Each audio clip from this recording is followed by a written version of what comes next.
Good morning, everyone. A very warm welcome to the second annual Conclave for Tech4Society here at GIM, organized by the Center for Social Sensitivity and Action and sponsored by VMentor AI. I am Abhinaya, and this is my wonderful co-host Natasha. We are research scholars here at GIM, and we're absolutely thrilled to be your hosts for the day. Think of us not just as your hosts, but your go to buddies for anything you need, whether it's assistance with the event or just getting around the campus. We're here to make sure you have a smooth and enjoyable day. So don't hesitate to reach us out. Happy to help. Let's dive into an exciting day of discussions and inspiration.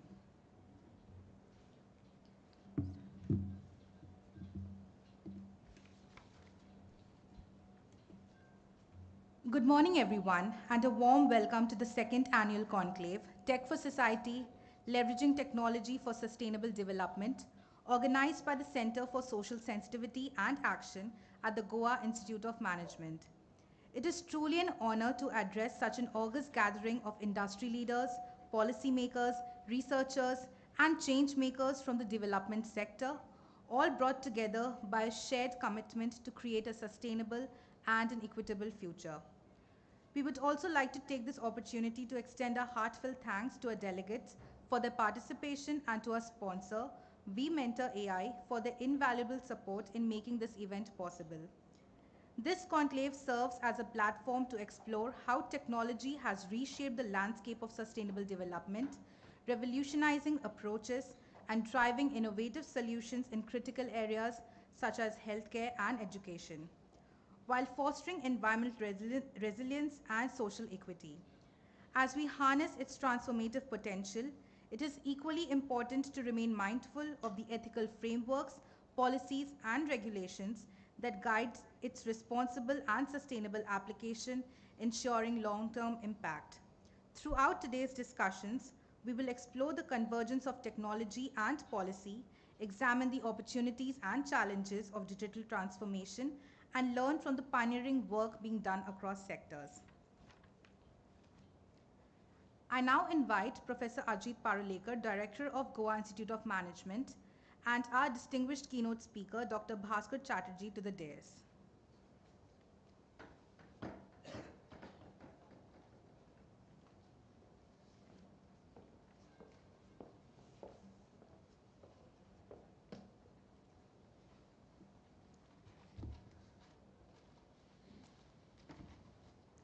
It's my privilege to now invite our esteemed director, Professor Ajit Parulekar, to deliver the welcome address. A distinguished academician and corporate professional, Professor Parulekar serves as a director and professor of marketing at GIM, significantly contributing to its growth since 2000. Through his visionary leadership, GIM has consistently emphasized its commitment to responsible business practices and social responsibility. We request Professor Ajit Parulekar to share his welcome address.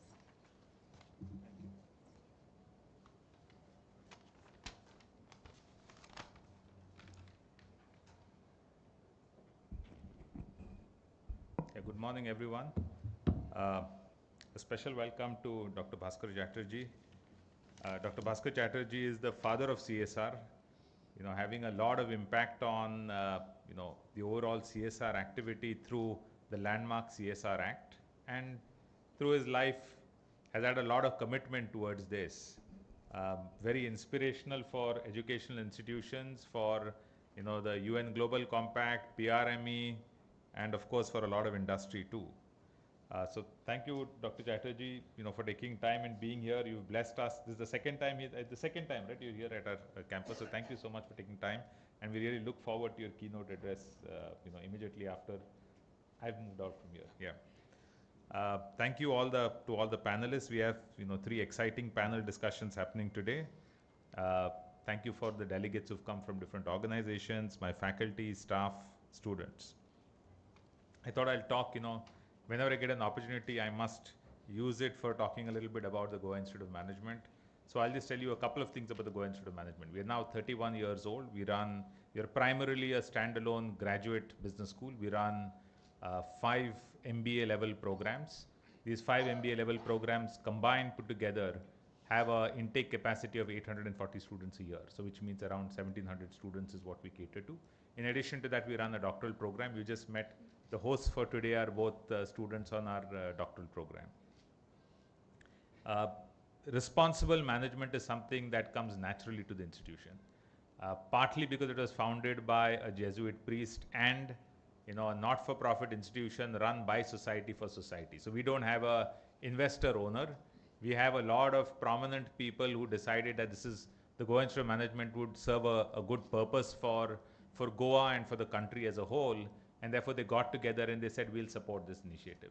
And therefore it was quite natural for us that contribution to society, societal impact were not things that we had to wait for the world to discover and then come to us. It's something that we started off with.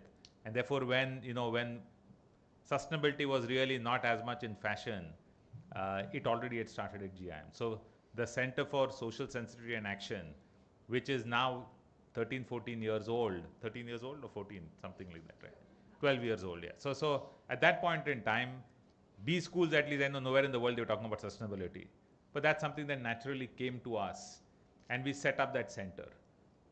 5, 6 years after that, we realized that, if I just take SDGs as a measure of, as a way of looking at sustainability, there are SDGs which look at all, social SDGs, which are very, very different from SDGs that have to do with climate change. Because the climate change SDGs have a lot of science and technology with it. And also passions are very different of people who are involved with, let's say gender is very different from people who are involved with, let's say, renewable energy. And therefore we decided, I think 5 or 6 years back, that we need to have these two separated so we can have more focus on it. So that led to another center called Center for Excellence in Sustainable Development, which primarily looks at the SDGs related to climate change. So it's not only about these two centers, and what these centers do is the centers, of course, in addition to having programs for our students, we do also a lot of corporate training for different kinds of organizations across the country. These are research centers. And these centers also help us to plow back certain things into our curriculum. So innate in our curriculum. So it's not that we have a course on the MBA programs called Sustainable Development. No, we thought that's not really, when you start off, that's how you'll start. But when you mature, you understand it's got to be embedded as part of curriculum. So whether it's a marketing course, or it's a finance course, or it's an operations, supply chain, organization behavior, we'll have elements of sustainability that get embedded into all of this. And that's real, because when the student comes to a business school, whether we like it or not, they're not coming here to learn sustainability. They're coming here to learn marketing. They're coming here to learn finance, equity research and stuff like that. And if you have, like in schools, you have a moral science course. If you teach it like a moral science course, it's not going to get traction. But if you embed it as becoming, part and parcel of what happens in each individual courses that they're interested in, that align with their career aspiration, I think it makes a lot of sense. I won't talk a lot more about that because, it's about Tech for Society and, how sustainability comes in. So that's something that I'll talk a little bit about. So we know that technology kind of, the object of technology is using, let's say, scientific knowledge for solving problems. And therefore, ideally, when you look at technology, you would expect that technology is always going to be beneficial. But we know that that's not necessarily the case. It's a double-edged sword, and therefore it can have a lot of benefit for society. And at the same time, it will also have costs that we'll have to pay. And therefore, that's a balance that we need to have. I can talk a little bit about, in our small world here at GIM, how technology plays a role. When we moved to this campus in 2010, we had just moved to a student intake of 240. And I told you, now we are almost 4 times that kind of number. And you know what the surprising thing is? The last 2 years, we are finding it really difficult to retain a reprographic photocopying vendor because he doesn't have business. And that's what technology does. When we have 4 times the student strength, when we had 1/4 the student strength, he had thriving business. But today he doesn't because the world has gone digital.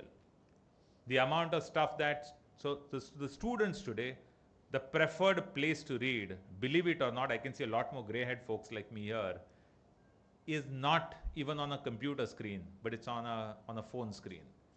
And anything, copious reading material also, case studies, they'll do it there. And therefore you find that that's an impact. Long time back when we started this campus and we had barely some money, we decided that, you know what, we should incorporate some technology that will kind of be like support for everything we do here. So we had RFID. You know what that enabled? It just enabled us to have a self-service library. A library now from the time we started this campus, our library is 24 hours. The librarian doesn't issue books, doesn't receive books. I think, and therefore, did we do this for sustainability? No, of course not. What we did it because it's to provide a service. And therefore, did it, is it sustainable? Yes, it clearly pays for itself. And when we say sustainable, we're very clear about our model of sustainability. It has to be, it has to be economically efficient is the first thing, otherwise not scalable. It should be good for the planet. It should be good for people. If it does all three, and it does all three, because it saves us a ton of money. All that we need to do is when the student comes in, the new student gets a RFID card, and then the RFID card does everything else for them on this. So, you're using a lot lesser paper, you're using a lot lesser people in terms of, you don't need librarians to do jobs that librarians shouldn't do. A librarian's job is not to give books, receive books and put it on the shelf. It's really intellectual. And therefore we can free them to do that. And just like this, a lot of other things. So every rooftop here, every single rooftop on this campus has solar cells. We have 745.5 kilowatt of power that gets generated from that. We could have easily gone to 1 megawatt. The challenge is that government has rules and regulations that doesn't allow us to go unless our demand has gone up to that particular extent. And we do all of this. So our entire solar facility, I know all the internal GIM people must be bored by me saying this for the millionth time, that all of this has happened at absolutely no capital cost to us. We thought it made a great business case. We put it out to different people to come and do a power purchase agreement. We had a lot of people who bid for it, and therefore it's at absolute zero investment to us. The maintenance is not done by us. The performance is also performance guarantees they have to take care of, and we save 50 lakhs a year on our electricity bills. And of course, that because renewable energy is good for the planet, and there's no opportunity cost because we're not using valuable land that could have been used for putting classrooms and hostels and stuff like that. It's on rooftops, which we don't access anyway. You would be knowing suicide rates in IITs are quite high, so rooftops are off limits for anybody on campuses. So of course, when you're looking at these, the impact that these technologies have, and when I say technology, the multiple technologies. Technologies like, communication and connectivity. With the mobile phone as a technology, you find there's such phenomenal advantage you get in terms of reach. People who couldn't access is suddenly opened up for people in agriculture, access is open for education, access is open for healthcare. And with that access, I find there are a lot of positives that created. Of course, there will be issues that there's so much of information available, and you can have therefore privacy challenges, data theft challenges. You can have, there are biases that can be built into the system. The system might have a bias by which people who are already disadvantaged might have a further disadvantage because the data kind of pushes you to the disadvantage, saying that this is not the set of people that you should be really servicing. So there are of course challenges like that.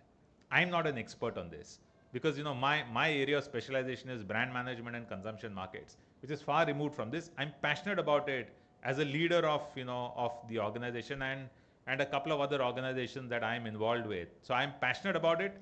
I'm not a scholar on this. But what we do have today is we have a lot of people who are practitioners as well as scholars on variety of topics related to this. And we're all eagerly looking forward to what are your views on this. Because the challenge about sustainability is extremely complex. And therefore, the more viewpoints you have based on ground level experience, I think it'll enrich us hell of a lot. So thank you all of you for taking your time, especially the panelists for taking your time in being here. We really appreciate that. It'll enrich us in a big way. And what my two favorite kind of words are, as an educational institution, of course our students expect us to walk the talk. Yeah, that what we're going to talk about all these things, that we do those kind of things as far as possible for us on campus. But that's not the only part. I think a much bigger part for educational institution is to talk the walk. So what we do, showcase and talk about it, because our impact is not by, small things like putting up on a rooftop solar and kind of, processing all the waste here and segregation stuff. That's really a drop in the ocean. But if we can ignite minds of these students of ours, if we can ignite minds of executives who come here and train, if we can ignite minds of different partners that we have, And even if a part of it has an impact in their own organizations and their own lives, that really is the true impact that we can create. And therefore, we feel that not only do we need to walk the talk, but we also need to talk the walk. With that, thank you all of you for taking time and being here. We really appreciate your presence and look forward to a fabulous day. Thank you.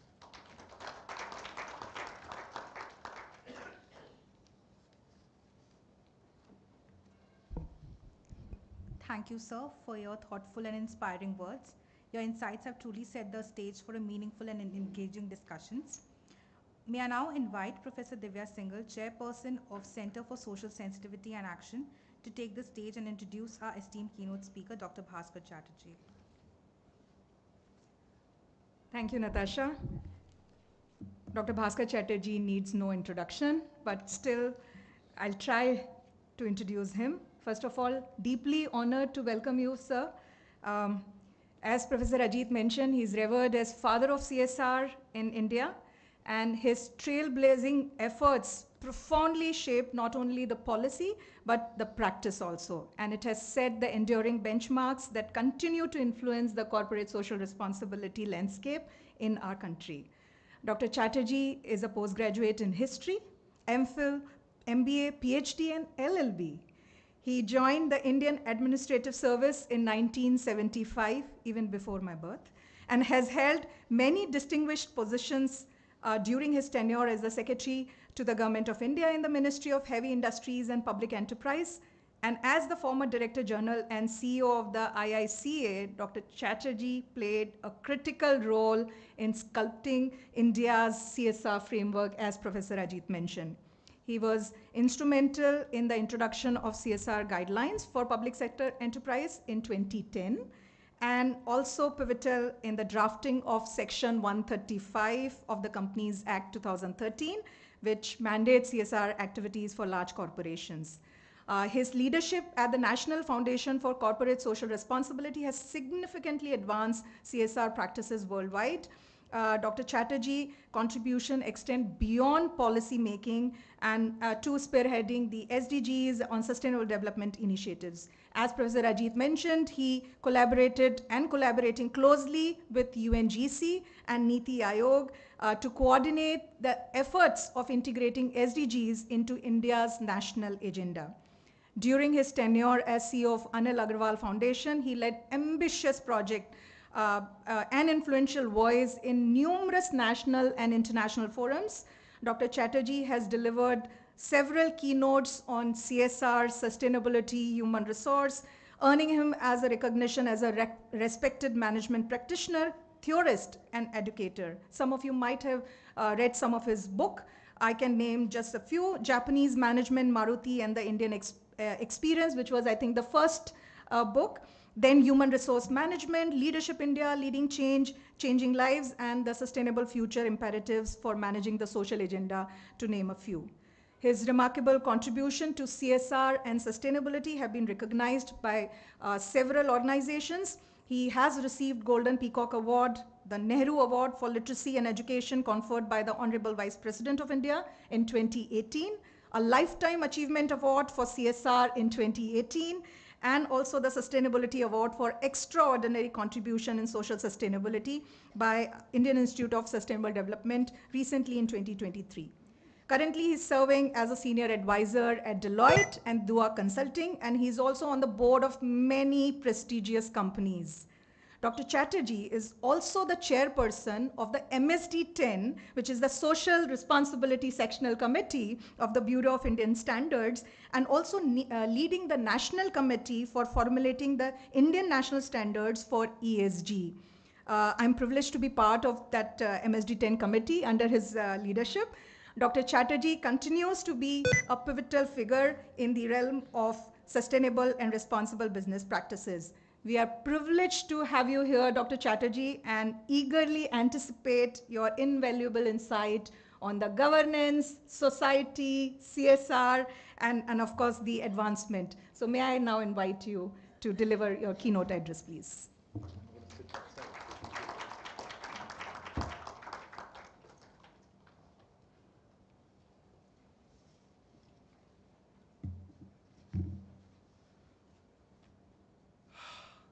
we need to take a breather after that fulsome introduction. Thank you, Divya. I have been introduced at many fora over many, many decades, but this was one of the most enthusiastic introductions that I've ever come across. Mostly introductions are about people reading out something that they've found out from the internet and then they let it go. But Divya has been associated with me for a long time, and thank you very much. Also, thank you to the Goa Institute of Management for giving me this opportunity to be here today and to address all of you on the subject closest to my heart, sustainability, which along with CSR has been a passion now for more than a decade. I think Dr. Parulekar, thank you for mentioning that the idea of sustainability is not new to your institution. It has been at the heart and the DNA of your institution for all of the years that it has existed. And responsible business, and I thought that was a very good idea, does not need to be taught as a separate subject necessarily. There are institutions in India which do. But if it is cross-cutting, if it is embedded in every single department of your institution, and all students and faculty are exposed to the intrinsic nature of sustainability, it's a great contribution to society as it has evolved today. We are looking at leveraging technology for sustainability. And if you look at it, the whole evolution of society from the time that mankind actually started walking the planet till today is about pre some invention in technology or post.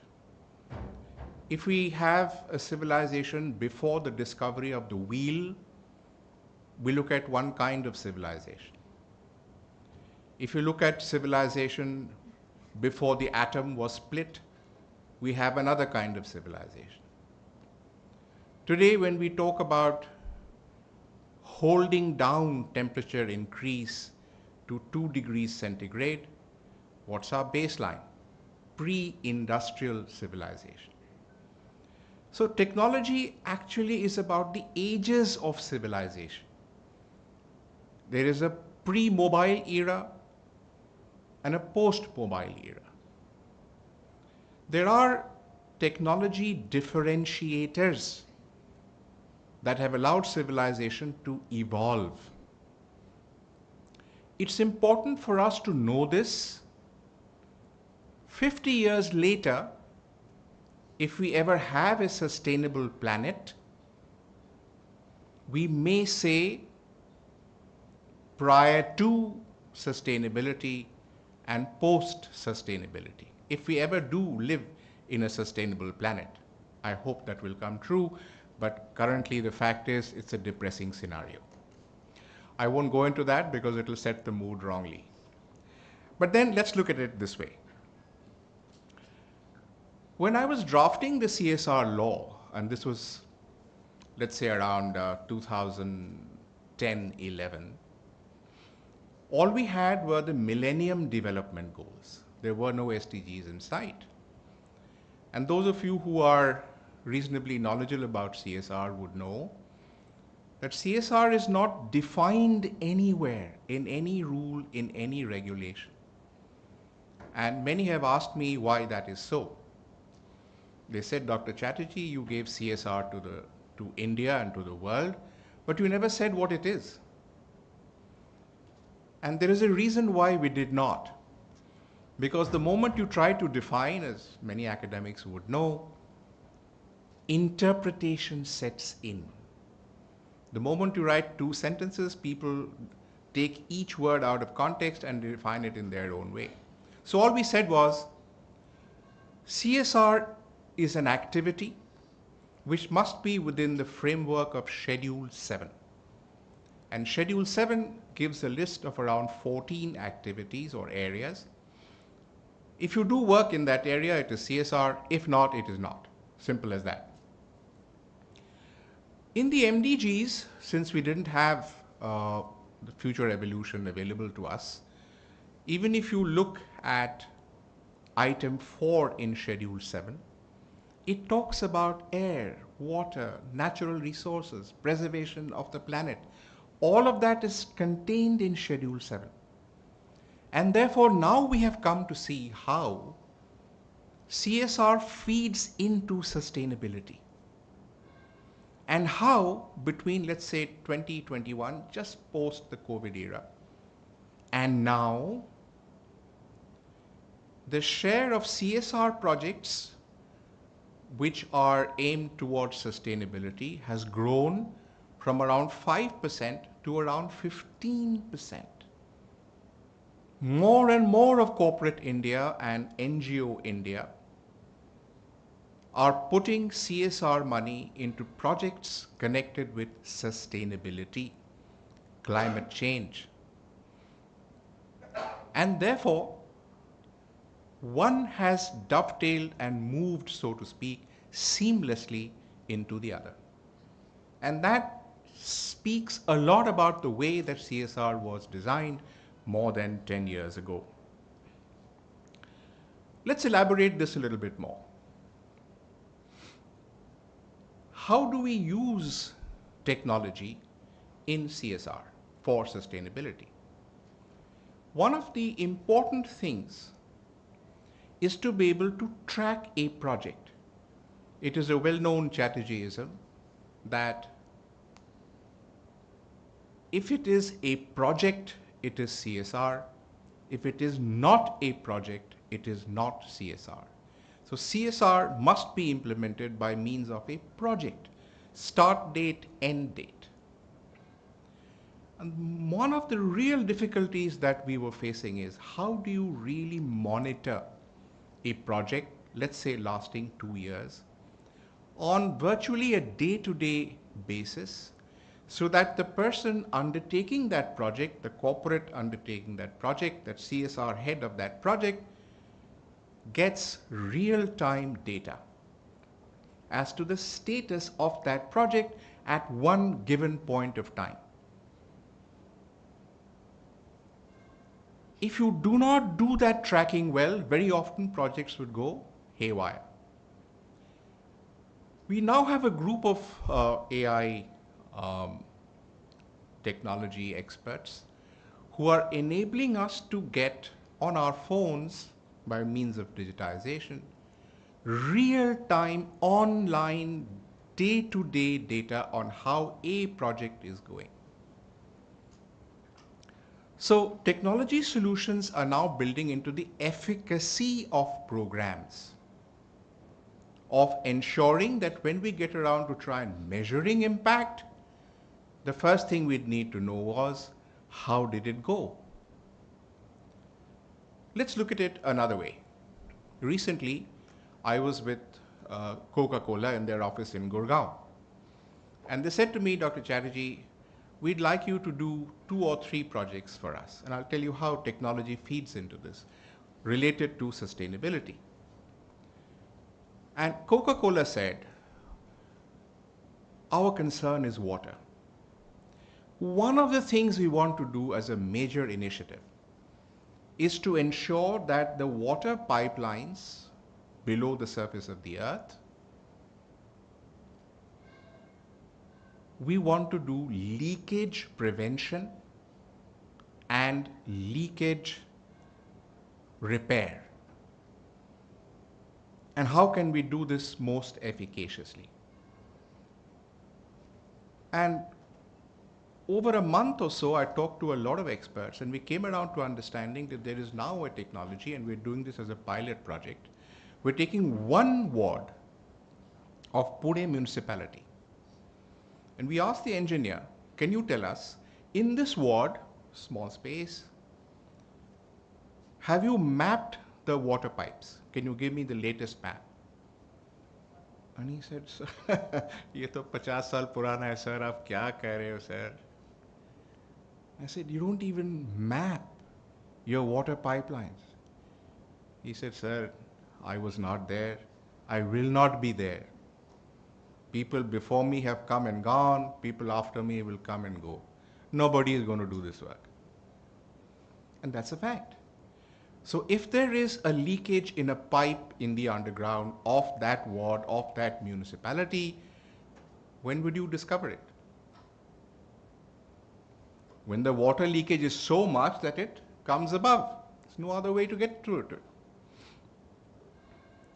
So we took up a project which is now saying, one, we will digitally map all the water pipes underground, and there's an artificial technology available for it, without digging. We will thereby establish the age of these water pipes. Are they iron or steel or plastic? And what is the level of their deterioration? Part 3. Are there any undetected leaks which are already there but not big enough for us to detect? Are there any potential leaks? At what point of time should we replace these pipes? And lastly, what is the most inexpensive method of pipe replacement and repair? And all of it is based on AI. So think, and we are doing a CSR project out of it. So how much we can actually leverage technology for sustainability? Example 2. Again, Coca-Cola said to us, lots of you people say no plastic. Therefore, you see water bottles here. And Coke said to us that, do you know that PET bottles are not plastic? That the carbon footprint left by that water bottle is more than the original PET bottle. Amazing to know. I hadn't a clue. But that is a fact. Forget about breakage, destruction, weight, all the rest of it, which is a major headache with anything that's to do with glass. The making of glass itself emits large quantities of noxious gases. So one replacement is possibly worse than the other, but forget that. They say we sell most of our beverages in PET bottles. So 2-liter bottle of Coke, 1-liter bottle of Fanta, whatever Sprite you drink is all in PET bottles. And where do these PET bottles land up? In landfills, in waste dumps, right? But he said, be that as it may, we still feel that there should not be an escalation in PET bottle use. And one good way for doing that by way of a circular economy is reuse. They can't be reused at a time and the condition in which they are thrown away, but if they are brought back into collection centers, then we can recycle and reuse them hygienically. What does that entail? The collection of PET bottles. Who will collect them? Obviously the rag picker. Who is a rag picker? A 14 or 16-year-old boy. In what conditions does that rag picker work? Inhuman, nasty, dirty. And yet the dignity of labor doesn't exist. Now here is a combination of CSR and sustainability. So we identified a ward in Aurangabad municipality. And we got an NGO, Dilasa by name, which has put together 50 such boys. We said, don't go to 14-year-olds, make it 16 plus. Now what we're doing is all the PET bottles that they collect comes to a Coca-Cola collection center. We then prepare an inventory, again assisted by AI, which tells us the size of the bottle, whether it has a cap or does not have a cap, whether it is crushed or non-crushed, and therefore makes the recycling process much easier because we inventorize them at the very beginning. And then we sort of recycle, reuse, depending on what we do. But more, in terms of give back, to these rag pickers and their families, we provide first for the rag picker new skill development opportunities. We make them employable in trades other than rag picking. We provide to their families connections to the Aadhaar card, the ration card, the BPL card, and all other government facilities by way of having regular digital camps where we issue them these cards by connecting them to the government system. So a combination of, you would see, sustainability and CSR, and marrying them so seamlessly. Third example. Another concern of Coca-Cola is sugar. Now, sugar cane is a highly water-intensive crop. How can we make sugar cane less water-intensive? It will never be non-water intensive, but it can be less water-intensive. So can we take a small group of farmers, link Coca-Cola with a sugar company, identify a particular plantation area, and actually develop varieties of sugarcane and modalities of improved agricultural practices that enable almost 50% less water consumption? And that project is a pilot project, again, in a block of one district in UP, which we will use as a model for development. I'm trying to illustrate the fact that technology lies at the heart of transformational change. Do we have a choice? Can we say we do not need technology? We're fine. Or technology has grown to a point where it's really becoming dangerous. The kind of lifestyle changes that our mobile phones and stuff have brought in have both advantages and serious disadvantages. And yet there is no choice. The solutions to the future lie in technology. So the second point I wanted to mention was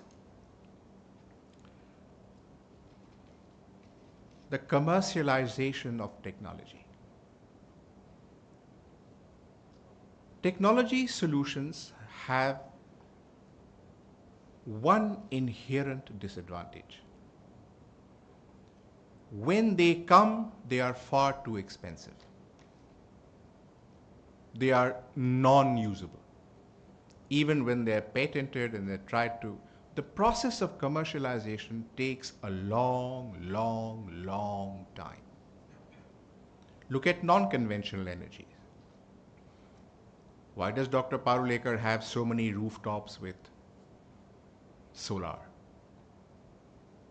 Even now, government subsidizes solar energy, wind energy. Why? Why have we not made solar energy commercially viable after 20 years of solar technology? Why does it still need to be subsidized? What's wrong with technology? Why is it not fast enough to give us the solutions we need? Sometimes the solutions they give us when solar panels began, very soon they will be reaching their 20th year. I don't want to mention a figure because it will be frightening. But the number of kilotons of solar energy waste that this planet will face is frightening.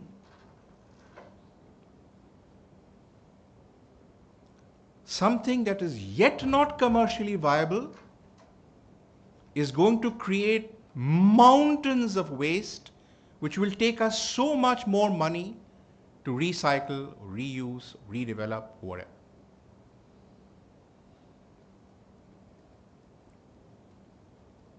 Come now to green hydrogen.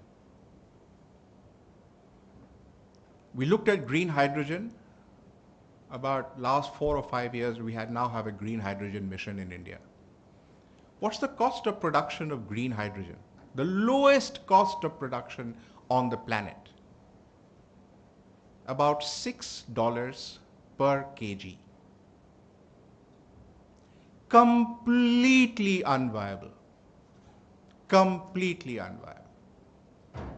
My very dear friend Amitav speaks of this with great passion.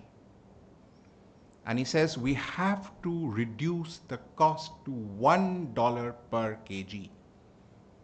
If you cannot do that, green hydrogen is not a solution. Who will give us the answer? Technology. Because it must bring down the cost of the solutions. There's no point offering solutions which are not commercially viable. Soon, we will move into the era not of green hydrogen, but of white hydrogen. Where is that coming from? That is coming from a technology leapfrog that enables us to extract hydrogen from white rocks of California. Large deposits of white rocks on the seabelt are now available to America, which is saying we need no oil. We don't need anything. In our own country, in the Massachusetts Institute of Technology, as I speak, they are at the breakthrough level of extracting hydrogen from white rocks. Technology is changing the world even as we stand and speak. By the time I finish my speech here today, something new would have popped up. If you go to Abu Dhabi, you will see that the solution for water shortage lies where? In the sea. We used to think of the Middle East as large expansions of desert and desertification and large-scale extension of the area under deserts. Exactly the reverse has happened. Desertification has shrunk dramatically. Why so? Because all of the Middle East now has brought down the cost of converting seawater into potable water by as much as 60%. They began in the 1980s. Today it's 60% less. And recently when I was in Dubai, there was a big conference on this, and they said, likely we will bring down cost by 75%. Whereupon water will actually be in abundance. There will be no shortage. There will be no Third World War. Why has that happened? Technology. So at the heart of a sustainable planet where we are water sufficient lies these new cutting edge technologies which are being commercialized over time. And hopefully we will get to where we really want to. The idea, of course, is this, that we should not do the unwanted things. There are many failed experiments. One such, sad to say, are green automobiles. EVs market the world over is shrinking. Nobody buys EVs anymore. The whole history of failed charging stations has been written about so extensively that it needs no reiteration. Huge stockpiles of EVs across car dealers all across Europe and the United States. Nobody's buying them.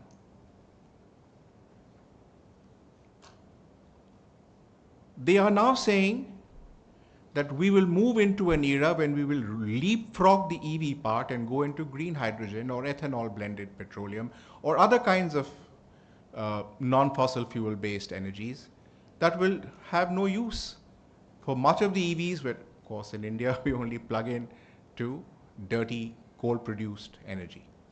So use of an EV car is in any case in India a useless activity.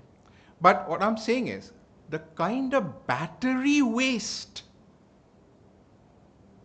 the average life of a battery is at best 5 or 6 years. The cost of replacing that battery is so huge that the poor EV owner, when he buys that vehicle, is innocent of what it's going to create for him when he has a useless car in 5 years. And the kind of battery waste that we are going to create, again, stockpiles of these, how to get rid of them, and the cost of recycling those batteries, humongous. So sometimes solutions actually lead to bigger problems. And we must use technology for sustainability in exactly what Dr. Parulekar said, sustainable.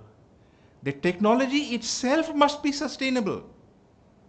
It should not create things which then become more of a burden on sustainability than the solution itself. Keeping track of time.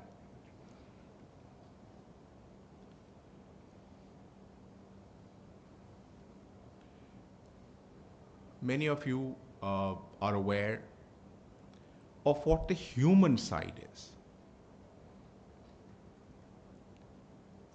What toll has it taken of the human side when we use technology? First, physical. Man in the current part of the 21st century is a physically depleted animal. Elbows, shoulders, joints, neck, shambles.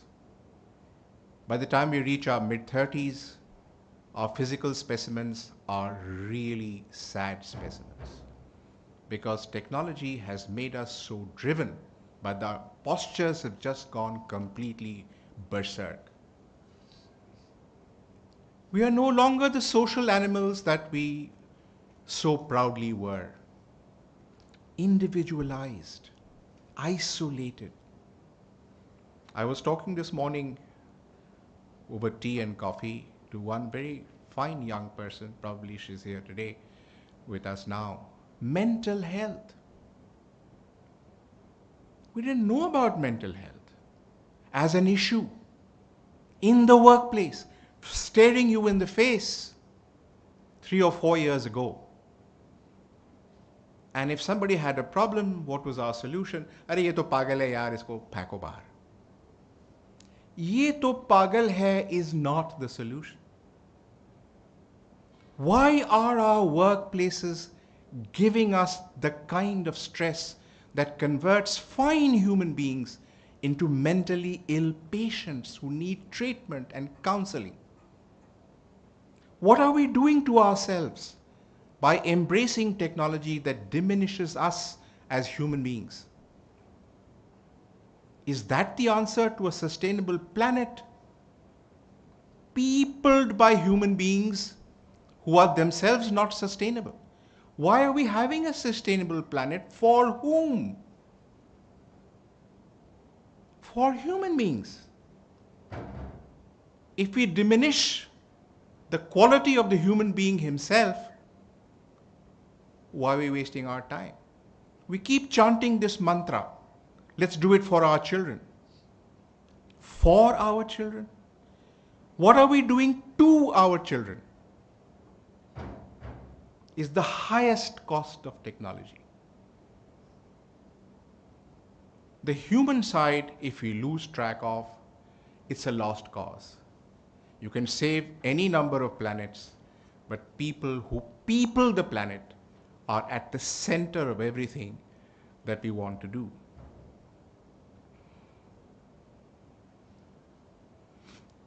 Some dangers with duopology to you, sir. We are actually approaching the age of what you call meta AI. We've all seen data and we've all seen metadata. When data controls data, data determines what kind of data, quality of data, use of data, misuse of data, is the whole science of metadata. And I was reading recently in a very knowledgeable article in the Harvard Business Review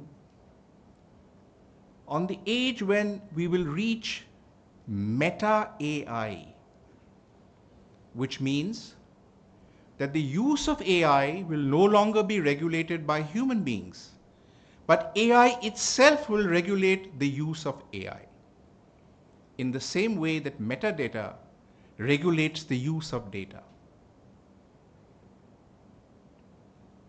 God forbid that that should happen.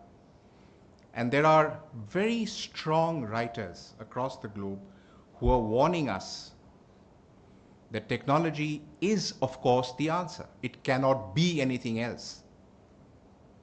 But if we are not mindful of the other side, then it may be when we get beyond the tipping point, and the planet will have to pay a far heavier price than we had originally envisaged. There is hope, though, and I'm sure that we will get there. But it is depressing to know that the SDGs have been an even bigger failure than the MDGs. The latest data coming in from the Niti Aayog tells us that of the 17 SDGs, getting to even one of them will take us to 2087. One SD, forget about the others. No one in the Baku negotiations, not one country, agreed to pay its share of the cost of sustainability. Not one country. The developed world blamed the developing blamed the underdeveloped. Everyone said, you guys had a terrific time, now it's our time. We want to consume. We are in the industrial age now, which you were before. You pay for your sins. And they said, okay, the answer is commit more sins? And this blame game goes on. Who is going to pay $3 trillion a year? The cost of sustainability. It's all wonderful for us to sit and chat and talk and, build visions. But for everything that you do, there is a cost. And someone has to go and put that money on the table. Who will do that remains no more a $1 million question. It is a $1 trillion question. I'll stop here. I think I have enough meat on the table for you guys to chew on. But yeah, it is in the end these little things that small institutions like GIM strives for. The totality of human endeavor lies in the microcosm. What do small institutions, small human beings, each one of us do to put all of those efforts together to build, hopefully, a sustainable planet and a sustainable future? Thank you.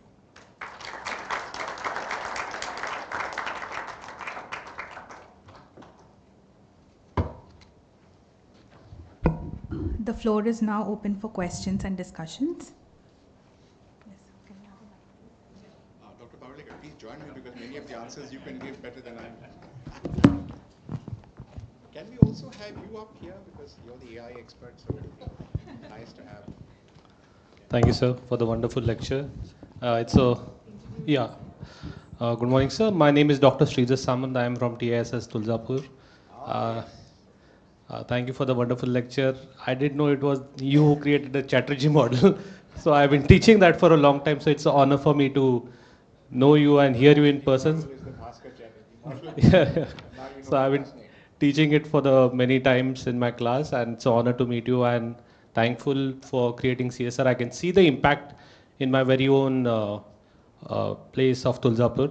Uh, I've seen the good part of CSR, where many first generation learners get their scholarships and have been able to learn and complete their studies. But also there is a, I would like to seek a solution for that, is that most of the time CSR companies want to have their CSR within the range of 25, 50, 100 kilometers.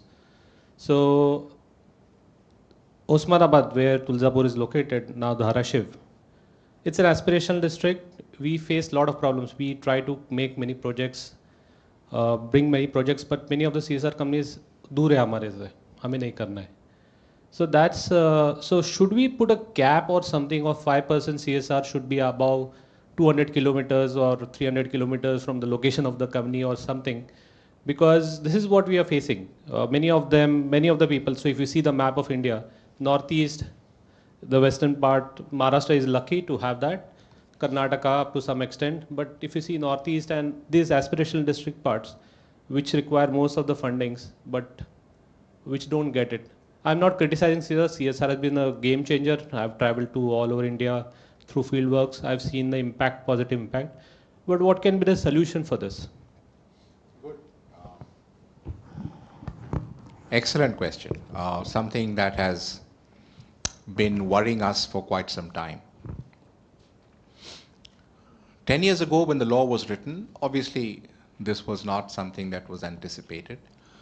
And with all the good things that CSR does and has done, there are problems like this which persist. Just give it a few numbers, the point you have brought across. 30% of the total CSR spending of this country happens in one state, Maharashtra. And that is because that is the heart of corporate India. Let's say you are located on the 26th floor of a multi-storied building in Mumbai. Where would you like to do your CSR? It's a natural human instinct to do it in a slum in the city or somewhere in Maharashtra, because you would then be able to supervise it. You would be able to send some executives off and on to check what the NGO is doing. And closer home gives you a degree of comfort, which all human beings want.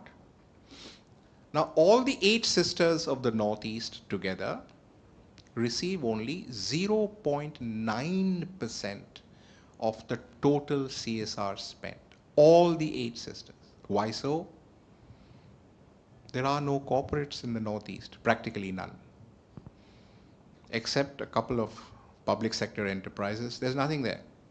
And the chances of the Northeast becoming a corporate hub is not available in the foreseeable future. So one solution, and you rightly said this, is to mandate and to say aspirational districts, the minimum spending should be so much, right? That's one possible solution. I, as a former bureaucrat, I'm averse to government farmans, government directives, government rules, government regulations. God knows we have so many of them, there are too many for us to even talk about. So what's a different way than just by saying you have to do this? And I've discussed this very often at many fora, and the one way, good way, is to incentivize it. Like if you spend so much of your CSR in an aspirational district, other than the state where your headquarters is registered, then you will get so much of tax incentive for any enterprise in that state. We've asked the states, the Northeast keeps coming to us and crying and saying, nobody spends any money here. And we said, what does the state government do about it? One is to cry. The other is to try and look for a solution by themselves. So I told the CSR nodal officer in Nagaland the other day, and I said, how many tax incentives are you giving to corporates who spend money in your state? Come on, don't hedge, man. The solution lies not in Delhi. Solution lies in your own state. Why can't you say that those corporates who spend money in Nagaland, you do it in your industrial policy all the time, you give them tax breaks in your industrial policy. Where is your CSR policy? Show it to me, bring it out.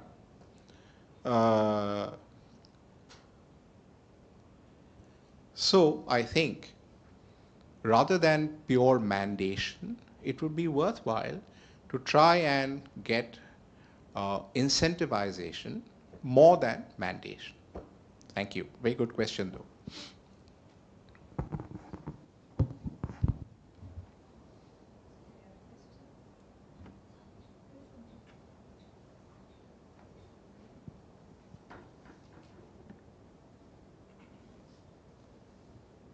I think you have given a lot of thought, food for thought, so people are processing, reflecting. Maybe I can ask questions from the side of somebody who uses CSR funds. Yeah, I'm for everybody's benefit. And my name is Zeenat Niazi. I work with development alternatives, and some of our work is funded through CSR interventions. So if I may sit down and ask, a constant problem that we face, and I'm sure a lot of civil society organizations face, is the length of projects. And the fact is that there are projects that are year-long, and there's been a little shift in the policy where the year has expanded. There are projects, however, whose even processes cannot be done in a year, and specifically related to ecological, environmental management projects. Social projects, of course, require a lot of processes, magar usko wo, people tighten it.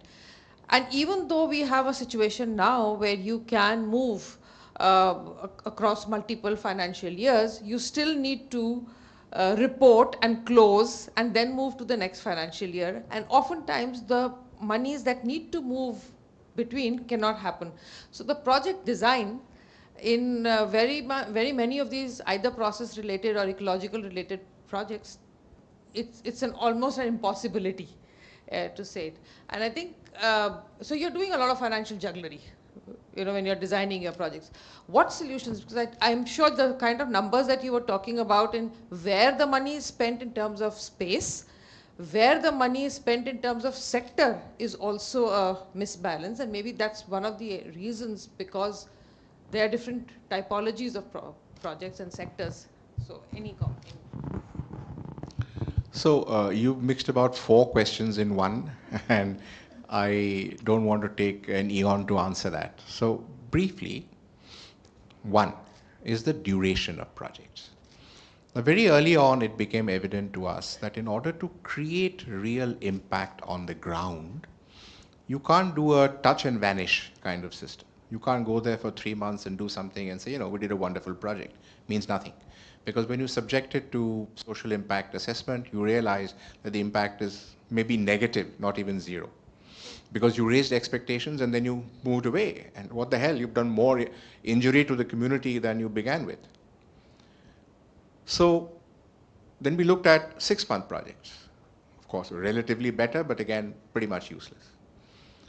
Now, when I look at this, the data that I have up to March of 23, the number of projects in excess of 1 year has gone to a little more than 52 or 53%. When we began, it was about 15%. Corporates themselves are realizing that if they want to create impact, and now of course, any project above 1 crore is a mandatory third-party assessment. The shift towards long-term plans is palpable, right? So in the modifications which we made in the January 21 circular, we cleared up a lot of doubts, particularly from the NGO side, as to what you should do for long-term projects. Because the worry is when you go beyond 1 year, then what should be, the transition process? And many projects don't have to start in April. I mean, you may be starting in December. But like with everything else in accounting, there is one cutoff point, 31st of March, for everyone. And you need to do some stock taking to know that are you in your second month, third month, the 11th month, whatever. And at that cutoff stage, what is a transition process? So we talked about unspent balance. And we now allow you to park that money in an escrow account and use it for 3 more years. We have allowed the board to now take projects up to 4 years. Many corporates said, "Aapne 4 saal kar diya, we don't even know whether we'll be there." But anyway, right now, the stress is on long-term projects, long duration projects, and the transition process is far more seamless than before. But I do agree with you, there are still more tweakings that can be done. And we are in touch from the Ministry of Corporate Affairs with large number of corporates and NGOs to see how we can do it better. But yeah, I acknowledge the problem. Dr. Chatterjee, I'm Venkatesh, we've met, small question from my side. You're referring to the mistake that India is trying to do with the EV push. We're already sitting on mountains of waste, both in terms of the normal waste and the electronic waste. As a nation, we're also now heading towards creating mountains of battery waste and then the EV related kind of a waste. Why is it as a nation that we're trying to walk the dreaded path and not trying to learn and then trying to commit a mistake from a policy perspective? No, is there a kind of an alternate that as a nation we're thinking about? Yeah. Learn from aping the West has been our motto for how long? Whatever is coming in the Western drift is great for us. Homegrown solutions are either not there or not taken up seriously. And this method of trial and error is what irritates me a lot. One of the major reasons why this whole EV thing is collapsing in the US, for example, is that charging centers are not working. As it is, they're available at large distances. When you arrive there, you're about to putter, khatam ho raha hai. And then the damn thing is not working. You're stuck in the middle of nowhere, apart from the waste creation. So, as I said, we are looking at trying to go beyond this, trying to leapfrog into technology beyond EV. In any case, the marketing of EV and the purchases of EVs are actually going down slowly because it's a bust experience. What is happening though is important here. One other thing. In the two-wheeler segment though, this battery swapping is coming up in a big way. It's hard to do it for automobiles because it takes a long time to charge. But now you're getting pre-charged batteries, fit and so that's working very well in Taiwan. Recently, when I was in the Niti Aayog, we spoke on this, and there's a new battery technology policy that's coming out very soon, and that's going to encourage two-wheelers. And you will also now get an option of buying a two-wheeler without a battery. So the very one that you initially, basically about 60% of the cost of the two-wheeler was the battery itself. Now you can buy one without. And you go and take it on rent from a petrol pump. And the first battery that you use is a rented battery. So the initial first charge is also reduced. So we are gradually going to areas which are practically more doable. Thank you.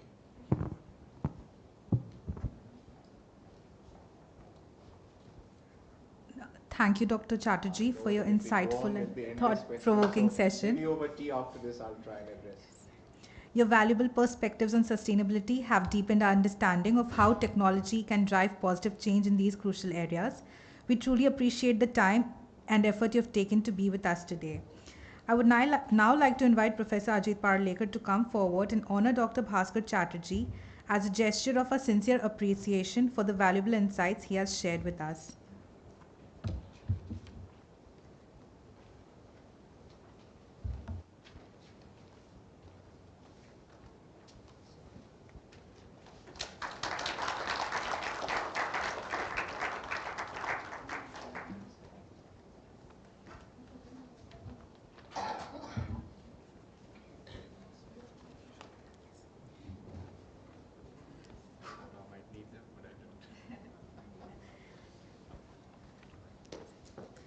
Before we proceed to the first panel discussion of the day, we will take a short tea break.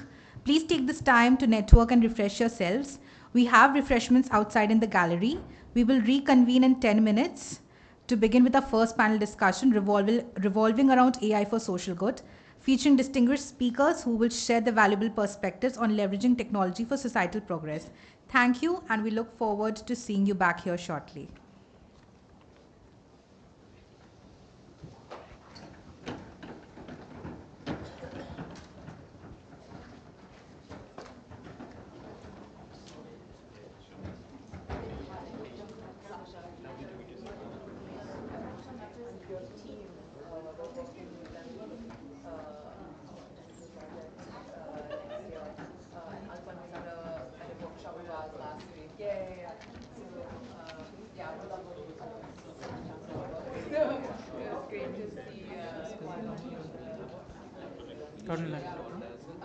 नका गरज ना meeting नव्हती online होती online meeting dongle आहे Mouse आणि तो असं ना हो म्हणतो out of our fellowship program that I'm the project coordinator. So that was a good blueprint for what it is that we should like put out there. For sure, yeah. Okay. Right. Oh, of course, okay. Oh, so that's like a separate program. It's like they look at a different aspect. Right. Got it. Yeah, kind of exploring.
Welcome back, everyone. We hope you had a refreshing tea break. It's now time to begin our first panel discussion focused on AI for social good. Before commencing the panel discussion, I have the honor of introducing our esteemed panelists and moderator who bring a wealth of experience and expertise in the field. We have with us Mr. Nakul Jain. Mr. Jain is the Director of Products and Design at Wadhwani AI, where he leads the development of AI-driven solutions focused on sustainability and social impact. With 14 years of experience in product management and technology innovation, he has spearheaded the creation of 30 plus scalable products at Wadhwani AI, impacting over 40 million users globally. His expertise spans across sectors such as healthcare, agriculture, and education, addressing critical challenges through impactful solutions. An MBA graduate from Narsi Munji, Mumbai, and a BTech from IP University, New Delhi, he has also held leadership roles at Everwell, Cognizant, and Accenture, managing transformative multi-country projects. Additionally, he co-founded My Sports Adda, fostering innovation through strategic partnerships. We warmly welcome you, Mr. Jain, and we request you to take your seat on the dais.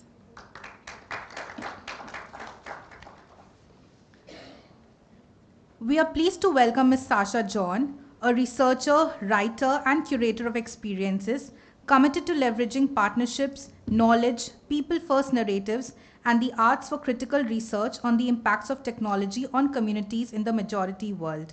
She holds a Bachelor of Arts degree in Peace and Conflict Studies from the University of California, Berkeley. As a researcher and public engagement manager at Digital Futures Lab, she focuses on communicating DFL's research to diverse audiences and strategizing community engagement on the impacts of technology innovation. She is also the project coordinator for the Responsible AI Impact Lab Fellowship, which equips social impact organizations and startups with the tools to build ethical AI systems. Her research at DFL includes projects on assessing and mitigating gender bias along the LLM value chain for social impact in organizations in India, building responsible edtech in India, and exploring the AI's role in the arts. Thank you, Ms. Sasha, for joining us today, and we request you to take your seat on the dais. We are delighted to welcome Dr. Shailesh Kumar, Chief Data Scientist at Center of Excellence in AI ML, Reliance Jio, and Program Mentor for the AIDS program at Jio Institute of Eminence. He is also a visiting faculty of Machine Learning at the Indian School of Business. Unfortunately, he will not be able to join us today due to his urgent commitment to a PMO meeting, but he has recorded a video for us and shared his insights on AI for social good, which we'll view at the end of the panel discussion. Moderating today's panel discussion is Dr. Anup Kumar Maurya, Associate Professor in Big Data Analytics and a member of Center for Social Sensitivity and Action at the Goa Institute of Management. With a PhD in Computer Science, specializing in Information Security from Institute for Development and Research in Banking Technology established by RBI and an MTech in AI, Dr. Maurya brings extensive expertise in generative AI and deep learning. His research focuses on applying these technologies to business management, mobile banking, biometric authentication, and AI-driven decision-making, bridging cutting-edge AI research with practical technology solutions. Can we please have Dr. Maurya on the dais?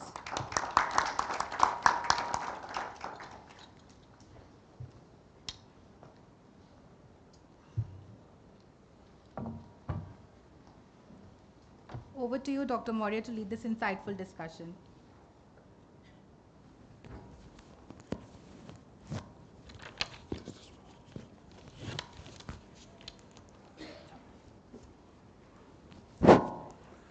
Yeah, thank you very much for the introduction. Good afternoon, everyone. So today we are going to have a session related to AI for social good. So I welcome you all for this specific second conclave, national conclave on AI for social good. And here we are actually talking about how technology is leveraging, the sustainable development goal. And it is actually supported by one of our centers, that is Center for Social Sensitivity and Actions. And at this center, actually, we are trying to achieve most of this or working on the sustainable development goal, especially the goals related to good health and well-being. We are having a focus on reducing inequalities. We are having focus on having quality education. So all these different aspects we are actually trying to focus, and aligned to this, we are having today's discussions on this specific topic, AI for social good. And the way this AI models or AI technology is evolving from last 2-3 years, it actually emphasizes us to focus a lot how it can help us to solve problem related to the various social issues. And a lot of challenges which we are facing nowadays, we can see like the AI model which can analyze most of these satellite images, informations related to the natural language processing, informations related to the text data, time series data, all these different kind of problem it can solve. So that's why we thought like we could discuss about the different aspects of this AI model, how it can be used for solving the different kind of problems related to the society. So we have today here with us, we have Sasa Jain from Digital Future Lab. So she is actually having expertise in dealing with the problem related to the AI for communities. She can actually talk about the responsible AI, ethical issues of the AI. So all these things we'll be discussing. And then we have Mr. Nakul Jain from Vadwani AI, and he's having good expertise in the area related to the deployment or the problem related to the healthcare, agriculture, and all the things. So he's also having expertise in these specific domains, like how the product can be developed, how the product can be designed. So this expertise he's having. So we'll actually try to have his insights also. So we'll start with some very basic questions like what is your point or what is your view on AI for social good, and then we can again move ahead with the similar kind of points or view. So we can start with Mr. Nakul Jain. Hey, thank you. Firstly, thank you GIM for inviting me again. It's lovely to be on the campus. AI for social good for me is beyond creating free solutions for masses, right? It is also the way how we develop these solutions by inclusion, okay? When I say by inclusion, what I essentially mean is that is everyone allowed to participate in creation of these solutions? There are a lot of inputs like data, compute, capabilities, talent, right? They are not concentrated to a few, which sort of restricts the others to be able to participate. When we are building some of these solutions, are we identifying the problem and of course then the solution in collaboration with the end beneficiaries it's supposed to interact, or are we creating it in silos and then just pushing it to the folks, right? The solutions that we create, are they even understandable? Do people understand what they will be using? How is it working? Or is the expectation that we've built something, trust us, start using it, right? Have we considered the various biases that could potentially occur in data? Have we considered the various ethical considerations? Have we taken care of data security, safety, right? Have we considered or have we planned for how will that capacity be built? Have we planned for when an organization like Vadwani AI, let's say, move on, how will that be sustained in the context that it was deployed, right? All of this cumulative is AI for social good, right? You cannot do it without any of these pieces missing. At Vadwani AI, what we initially realized was that there was a lot of work that is happening in terms of technology innovation, right? A lot of people are building various models, and there are very fancy technology available across the world. But then there's no one who's actually ensuring that this technology reaches beyond, let's say, the top 5%, top 10% of the community, right? Only there's this big tech and your users that understand technology, that are first mover, that have the capabilities to pay for it, to understand it, right? And what we then realize is that the innovation for us is not to innovate in technology, but to innovate in processes, innovate in deployment strategies, innovate in policies, innovate in capacity building, right? Only through these innovations, you'll actually be able to use AI for social good and not restrict it into the hands of few.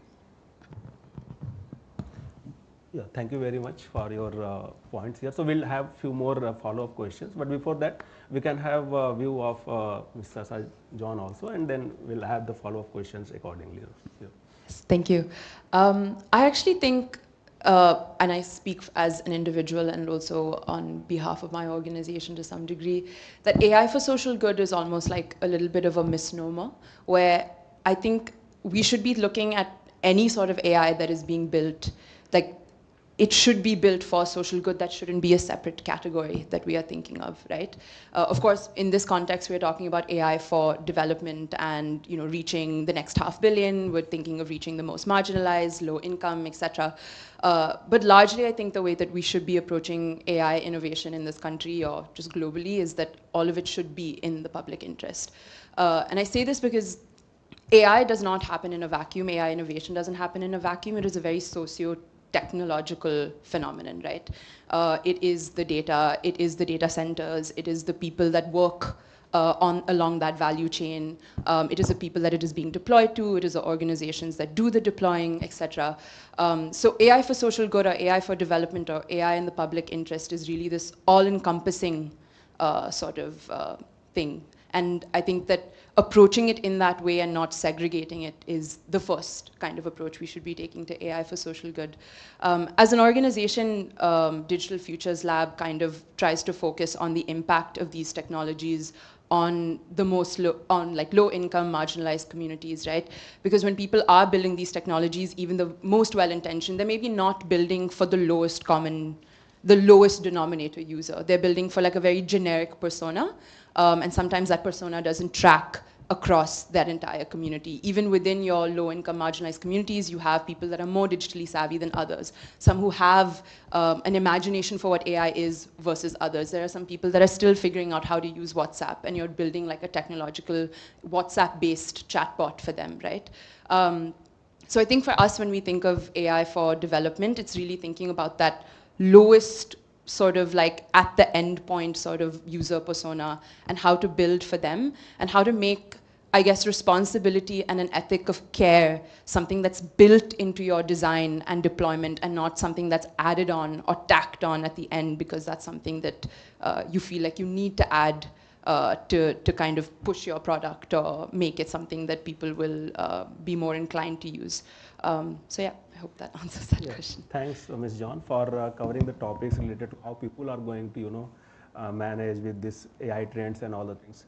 Now, since we are actually observing in current scenario the way AI techniques are trying to, find out the patterns related to the various medical imagery data sets. For example, if I'm talking about CT scan, X-ray, a lot of other things through, based upon the pharmacy, based upon the prescriptions written by the doctors and all the things. So a lot of data set have been collected and then the model was trained on that. So if I'm talking about the recent large language model, so they are actually trained on a very big data set. Billions of the observations have been considered from the Wikipedia, information from the YouTube channel, information from the medical historical background. So data set have been collected from the various hospitals and all the things. So that's how the model is getting trained.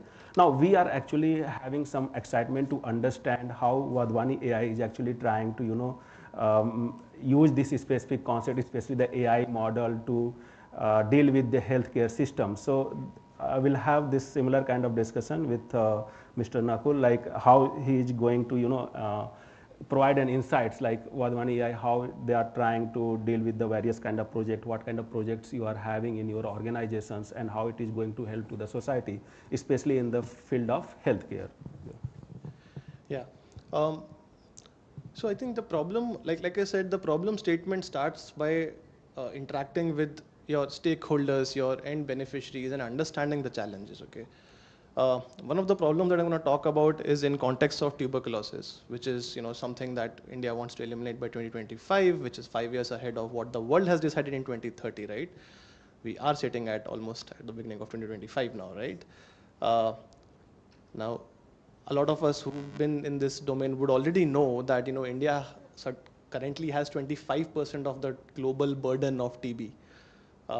We get to see around 2.4 million cases almost every year. There are around 300,000 plus deaths that happen every year because of TB. And a prevalence survey has also been showing that we miss around 10 to 15% of cases. They're never notified. So there are people who end up just being lost and they end up spreading. Of course, there's mortality, etc. Right? So one of the challenges was how to, do a proactive active case finding, and can AI be leveraged, right? Uh, what we realized was that if we can build a low cost, non-invasive technology that can be used by field workers, healthcare workers on field, in a community setting or at an health and wellness center, which is like the first point of approach for majority of, healthcare seekers, then we might be able to add more number of suspects into the existing case, into the existing, sort of pool. So what we were able to develop is an application, which is a mobile phone, simple mobile phone application that uses some symptomatic data and sound of your cough, solicited cough sounds, to predict the likelihood of TB, right? Now this is a screening tool, okay? The idea was not to build it as a diagnostic tool. Hence, it was very important for us to educate our end user as well that this is not your diagnostic tool. It will not give you high accuracy. The idea is that there are people who are being missed. Can I at least prioritize who needs to be sent to testing centers to get diagnostic tests done, right? And this is something that we built and we implemented, and it's in pilot phases, of course. We have some implementation in Nagaland, we have some implementation in Delhi, Bombay, etc. Right? What we also realized that the tool was able to identify some asymptomatic cases. Now, how does the TB program work today? The TB program collects 4 symptoms, and then they have a rule-based logic based on which they would sort of prioritize patients for diagnostic tests, right? Which means that if you're an asymptomatic case, there's no way for us to identify unless and until it aggravates to a situation where, probably is irreparable. But this tool was able to identify that, right? Let's also understand the challenges. Let's not only look at this tool as something which is, outstanding. The other side that we need to solve for, and we are still solving for, is while I'm able to identify a lot of cases that would have otherwise been missed, I'm also able to extract, or I'm also predicting a lot of false positives, which means I'm also increasing the burden on some of these testing facilities, right? And this is where the government infrastructure, the machinery, as well as the technology needs to work hand in hand and continue improving this tool to find a sweet spot where it's okay, acceptable, the burden is tolerable, while also giving a good performance in terms of what your technology has been able to produce, right? So this is one such example in field of healthcare. Yeah, thank you very much for this insightful view on this specific tuberculosis treatments. So like this, there are so many other different kind of disease related to the healthcare systems, and we'll be discussing about that perspective also, like what kind of AI models are there or how it can be helpful for the society, and how the data is going to be collected, what are the challenges in data collection, what kind of problem we may have with the data quality and all the things. Those aspects also we'll be discussing. But before going to that, I'm having one thing in mind, like if I'm talking about technology for social good. So in this case, we are having a lot of other things. We are having IoT, blockchain, cyber security, and a lot of other perspective, like how 5G technology have evolved, and then we don't have any problem related to assessing internet services, browsing most of the content on the internet. But if I'm talking about especially the AI part, then we have a concern like how the community which are actually having lack of resources, especially in the rural areas, how they are going to deal with these trends.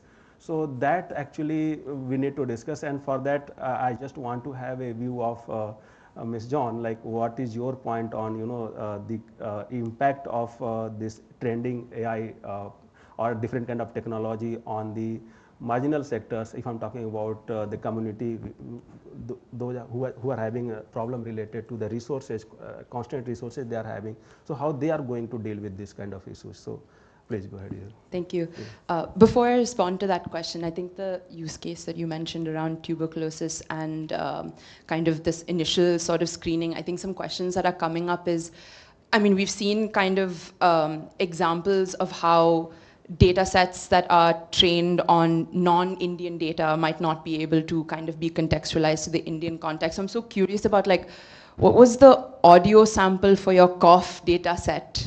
that like you were then able to say, like train an entire model on to be able to assess that this particular group of people, like when they cough, this is what it sounds like if they have tuberculosis or not. Because I think one of the challenges that we're seeing in making these sort of tools or applications for kind of the sort of marginalized end users is that their context is so specific. So if you were to take an off-the-shelf model, you can't just take like a ChatGPT or a Llama or a Bard and just slap on like a chatbot interface and roll it out, or slap on some sort of like design interface and roll it out. Like you have to fine-tune the model to be able to respond to that particular context. Like what are some things that we're seeing is that the certain terminology that we use for certain things in a medical context or whatever is not the same thing that your marginalized end user in like a redevelopment slum in Mumbai would use, right? And so when they're using a chatbot, the words that they're using to input or query the chatbot is very different from what we are understanding for certain healthcare terminology and things like that. So that was one of the things that came up, was like, what was that? What did that even look like? And also something that we're also seeing, like, so I think to your larger question about what are the impacts that we're seeing on this community now that we're rolling out all of these AI interventions, and over the last couple of years, we've seen really like a turn for like generative AI-based interventions. So a lot of LLM-based chatbot interventions in these spaces, kind of communicating certain critical information to these marginalized end users. And it's still in a very nascent early stage to be able to tell kind of a zoomed out impact of what that's looking like. But some of the trends on the ground is this exact issue, right? Like where you were saying, we had to communicate to your end user that this is not a diagnostic tool, it is not foolproof. This is just to see if you have to then go to a doctor to get your lungs screened or whatever, right? How do you, like something that a lot of these organizations that are deploying these interventions are grappling with is like, how do you communicate that risk to an end user that has very limited imagination for what AI is? For all they know, there's someone else on the other end of this application that's writing in all the answers and sending it to them. And we've seen sort of like anecdotal evidence of chatbots that have been rolled out to your frontline health workers, like ASHA workers, who will refer to the bot as like sir or madam, because their imagination, because their supervisor has told them to use this chatbot, is that someone on the other, it's like a doctor on the other end that's giving them this information because their supervisor's too busy to give them that information, right? So then when it's coming from like this authoritative source, or they imagine it's coming from an authoritative source, anything that's coming to them is like, okay, this is good, I'm going to act on this information, and I'm going to go ahead with my day, right? So communicating that risk is actually a huge part of just responsibly rolling out and deploying these sorts of things. But how do you do that when the imagination of your end user is very limited? How do you do that continually? It's not just like you introduce what AI is at the very beginning when you roll out the intervention, and then there's no other communication about what it is after the fact, right? Like there has to be kind of a lot of stop gaps where it's like, okay, are there more questions that are coming up? What are we seeing? People like inputting into the chatbot, etc. So yeah, I think I can't speak to like the impacts that we're seeing of AI interventions, because a lot of the impact right now that people are referring to is very notional. We're hoping that it has a huge impact. As far as a landscape study on how effective every AI intervention, especially ones that are aimed at your marginalized end users, the efficacy of those is still yet to be seen, especially with the recent turn for generative AI-based interventions. But some of the trends that we're seeing is this communication of risk. It's also, the AI part itself is very inconsequential to the end user. Like they are not caring whether this is a traditional rule-based chatbot or a LLM-based chatbot. I just need my information, whether it's coming from the app, whether it's coming from like the ASHA worker that's sitting next to me, I don't care. Like if I have to use the app because my supervisor is telling me to use it, fine, I will use it. But at the end of the day, I will need some sort of like human intermediary to help me make sense of this information. So that has not reduced by any means, right? It has maybe made getting information faster, but it has not reduced the role of the human intermediary. If anything, it has maybe changed the role of the human intermediary to some degree. And lastly, what I want to say about kind of this turn for AI and technology in the development space is that we are seeing this kind of thing where a lot of organizations are piloting a lot of new interventions that are very, very similar to each other. A lot of these interventions, at least in the space that we're seeing, healthcare, education, agriculture, and again, I'm speaking very much largely to like a generative AI, LLM-based intervention, is a lot of them are information interventions, right? So it's a chatbot that gives you information, and there's only so much variation you can give to something like that, right? It's like all of the healthcare NGOs want to provide healthcare information. All of the agri like NGOs and agri-tech startups want to provide agri information, and they're all variations of kind of the same thing to a certain degree. What's happening there is that we're then approaching development or advancement or social justice or whatever with this question of how do we bridge this information gap versus how do we change the system. A bunch of information, a bunch of like interventions like this is only marginally going to change the system within which this works.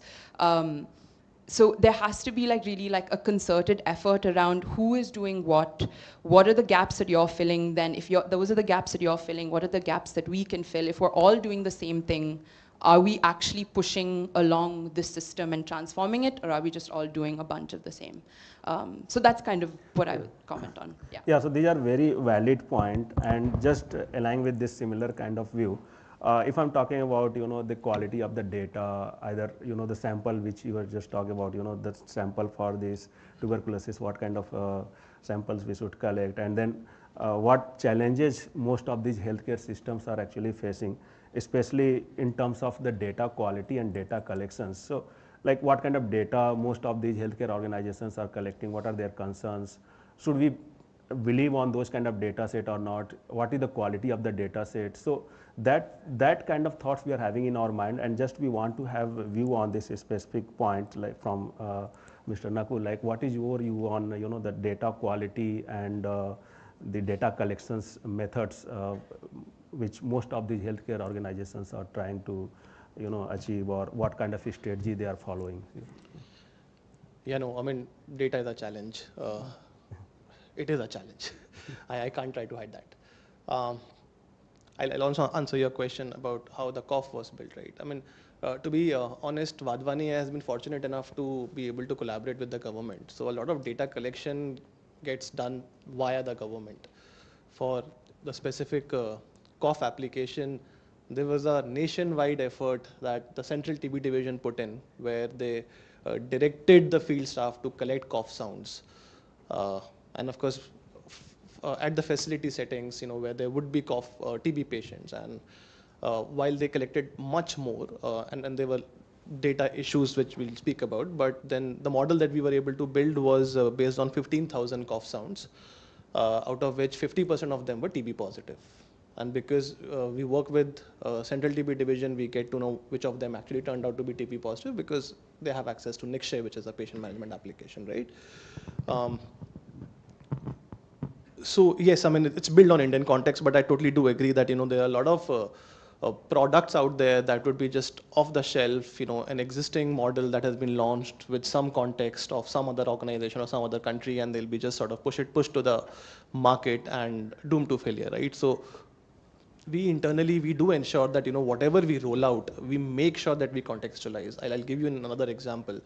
There's something that we have developed known as newborn anthropometry, where we use a mobile phone video of a baby. We take a video of a baby 0 to 42 days as a part of home-based newborn care protocol. And the application has the ability to predict weight, height, chest circumference, head circumference, and I think arm circumference, right? Just by clicking a 30-second or some few seconds video, right? And it performs fairly well. And but what we've realized that we developed it using some of the data came in from Telangana, and we realized that when we have to launch it in Rajasthan, the density or the anthropometry of babies is very different when you go from one region to another, right?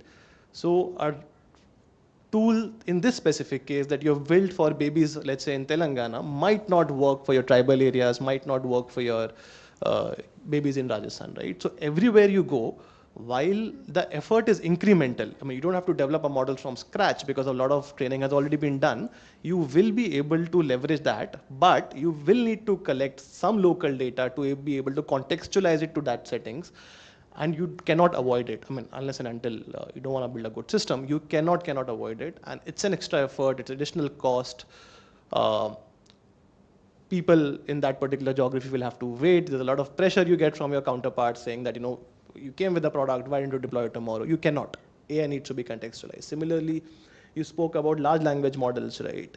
A lot of chatbots are also now supplemented with an ASR, automated speech recognition models on top of it, right? And there are a lot of open APIs available. OpenAI gives you, Google has, Bhashini does, right? Which is already pre-trained on some of these local Indic languages as well. Even then, when I have to build a chatbot for an ASHA worker, where the text is mostly, health related, right? For, let's say, a small district in UP, I will need to collect some data, contextualize it to that dialect, that set of words, that set of glossary, that fine tuning before I can deploy it, right? Having said that, let's come to the other end of the problem. And I'll come back to the use case of cough. Now we developed this application in a facility setting, right? Which means the prevalence of TB is fairly high. People there are coming with some sort of pulmonary issues. So likelihood of TB is fairly high, compared to what you would find in community, which is I think around 300 per 1 lakh population, right?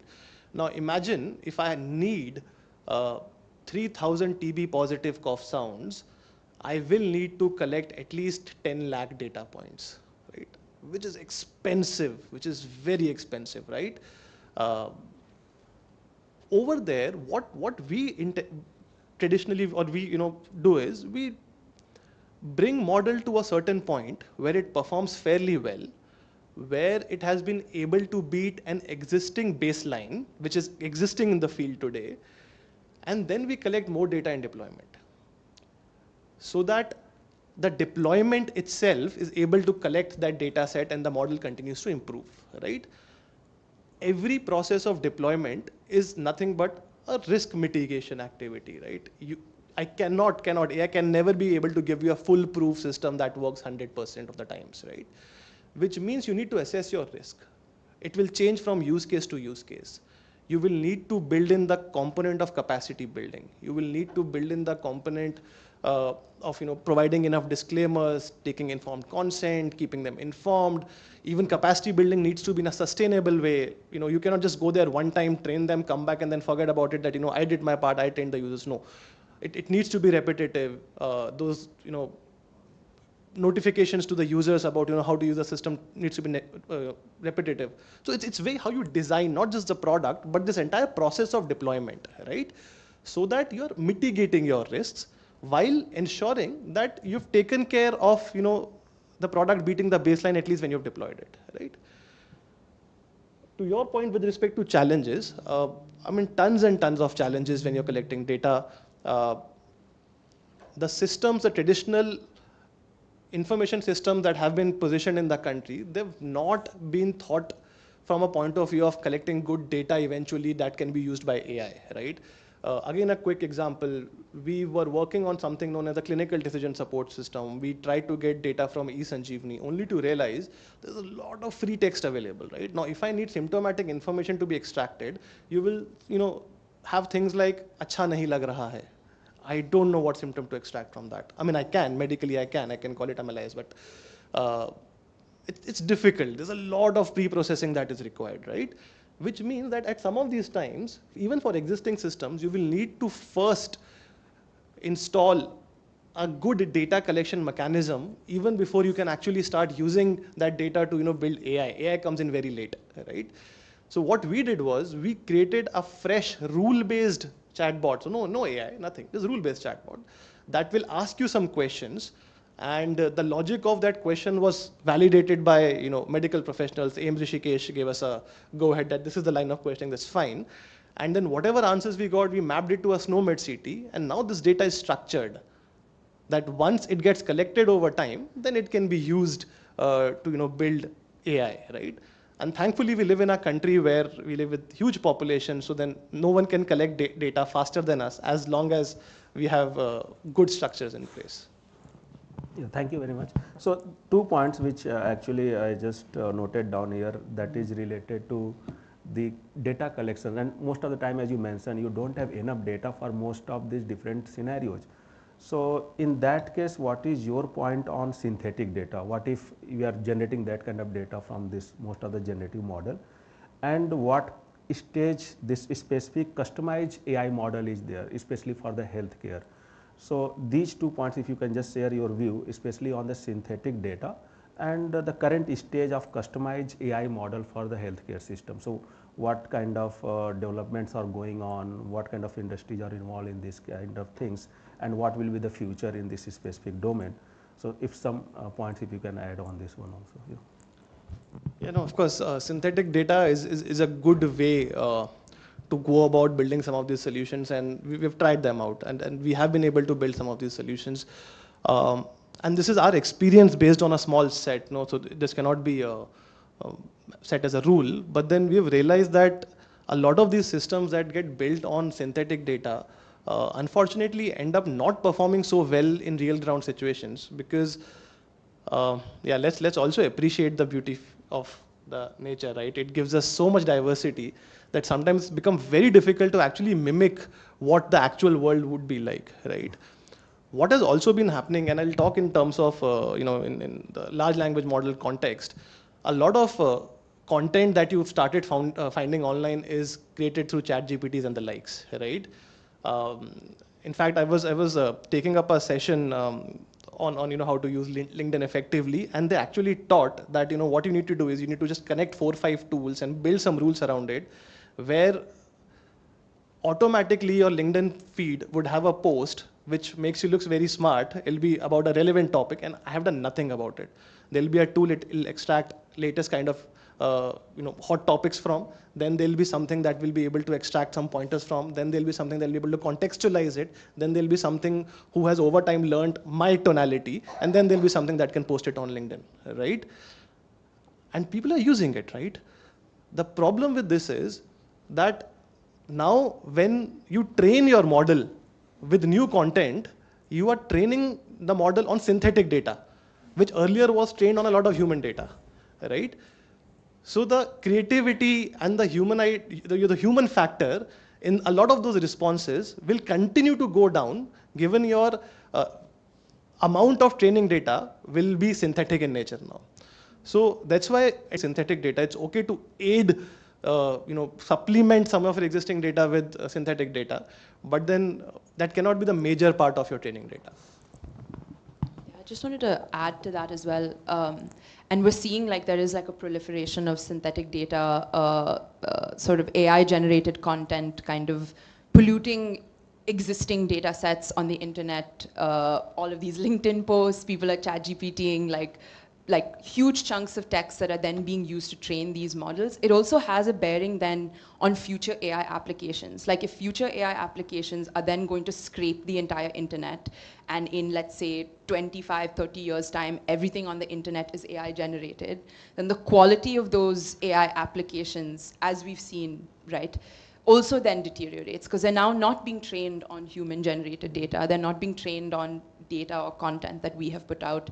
It is being trained on content that AI has put out, which we have increasingly seen to some degree just does not meet like human kind of quality. It is also not representative of humans. So even more so than like smaller models that are being built today, like in the future, if AI is going to be relying on synthetic data, or largely majorly synthetic data, or data that has been polluted or infiltrated to some degree, the quality of those applications then also deteriorates. Yeah, so actually the next point is related to this only. So nowadays we can see most of the images, content which is actually created based upon the deep fake, right?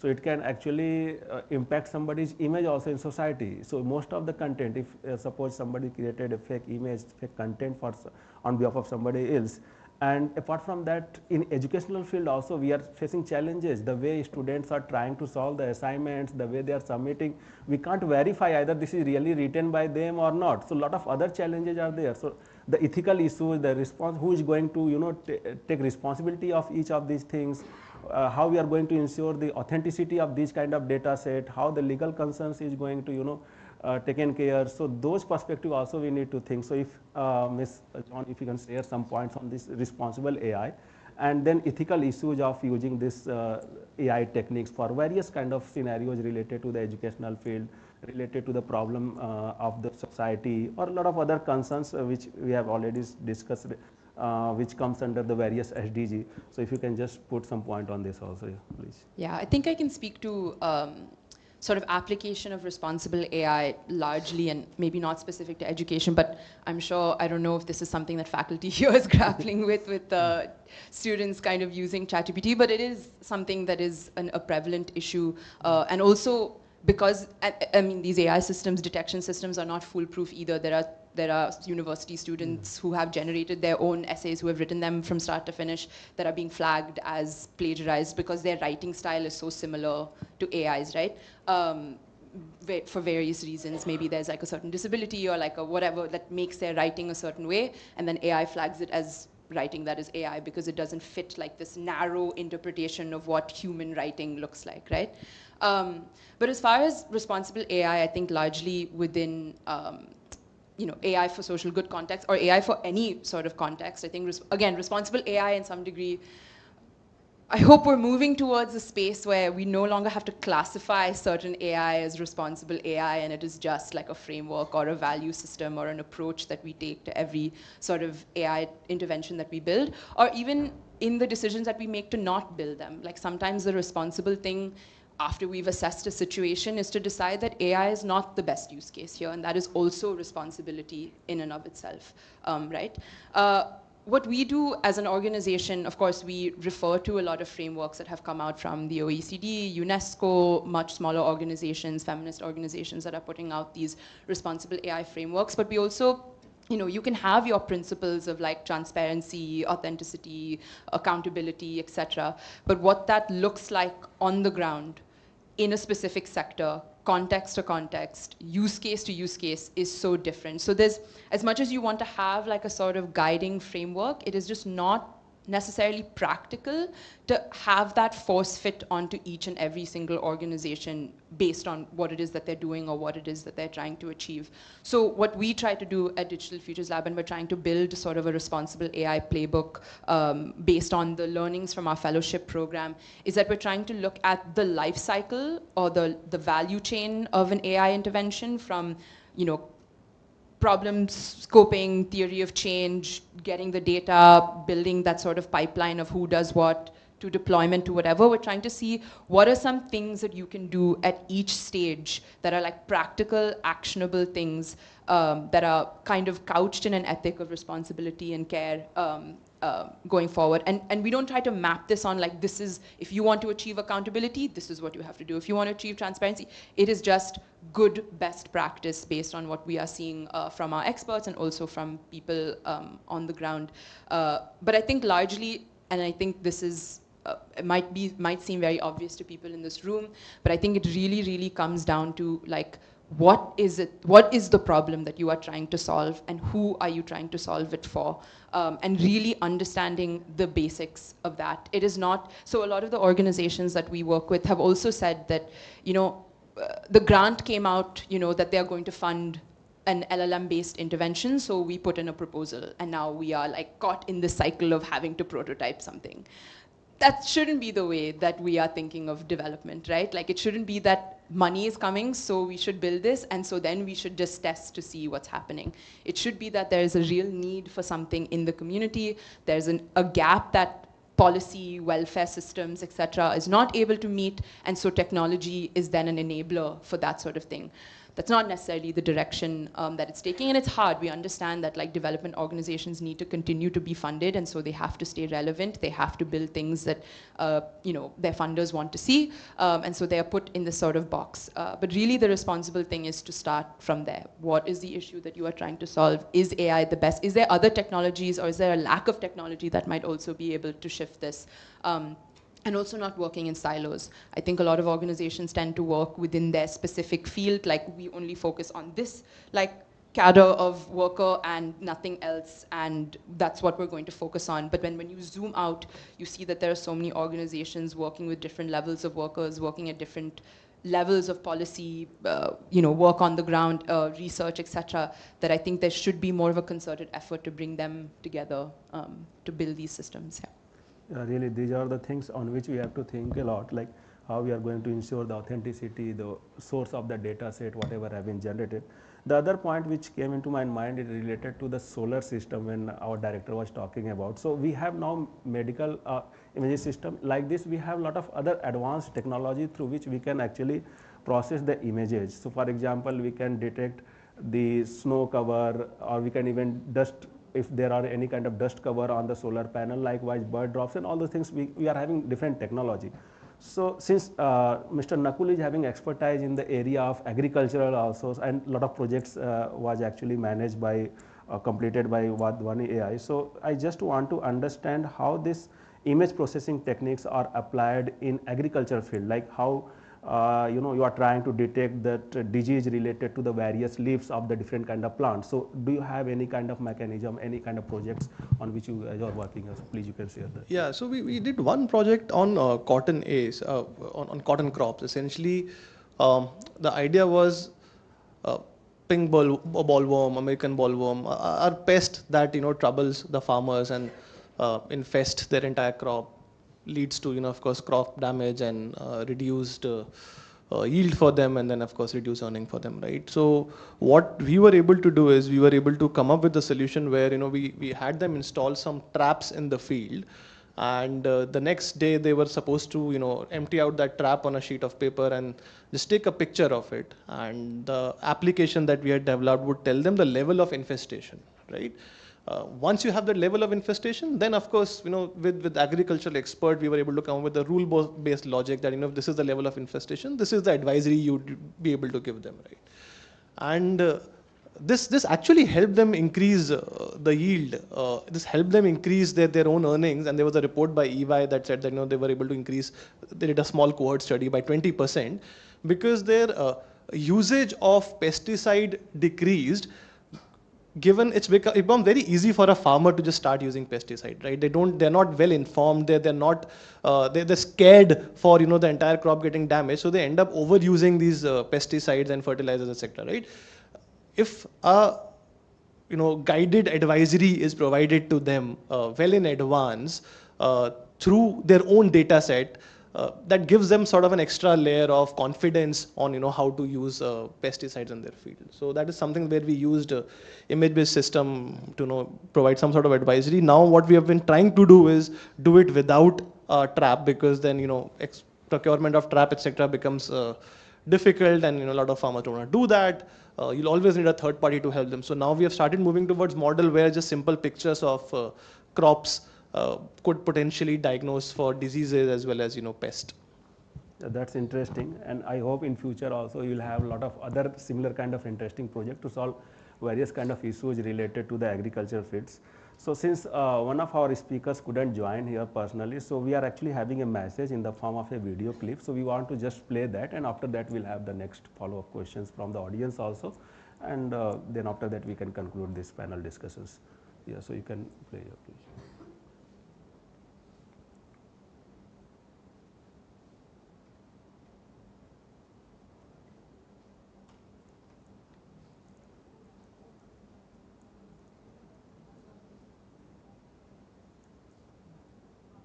My name is Dr. Shailesh Kumar. I work as the Chief Data Scientist at Reliance Jio. And we work on multiple projects for AIification of the Reliance industries, and also for the AIification of Bharat and the various social sectors of Bharat. My apologies, I could not be there in person today, but I wanted to share some thoughts on this important topic on AI for social good. If you think about the time that we are in, these are very special times. We are surrounded by some amazing technologies like AI, cloud computing, IoT devices, 3D printers, AR, VR, blockchain, and what have you. And among these technologies, AI is considered one of the most profound technologies because it is different. It is not a software like every other technology is a software. A 5G is a software technology, a blockchain is a software technology, but AI is not a software technology. It's a meta software technology in a sense. So, the potential impact of AI is supposed to be enormous. In the last 20 years, we have seen a lot of planet scale, applications of AI in terms of search engines, recommendation engines for products and movies, sales and marketing, ideas from AI, supply chain, and other systems. But in the next 20 years, we are going to see the inundation of social sectors with AI, right? So far, our farmers, our teachers, our students, our patients, our doctors have not yet seen the full potential of what AI can do for them. And the next 20 years is going to be about that. And in this context, this conference is very important. I want to present, 5 big ideas around how AI for social good can be manifested. And this is going to be a journey where all of us have to come together. So the first key principle is that we need to identify the core applications of AI in every domain. So if you think about any domain, let's talk about healthcare, agriculture, and education. What is it that is the most important problem that we can solve in that domain using AI? So for example, in healthcare, one of the biggest problems that we face, especially in countries like India, is the doctor-patient ratio.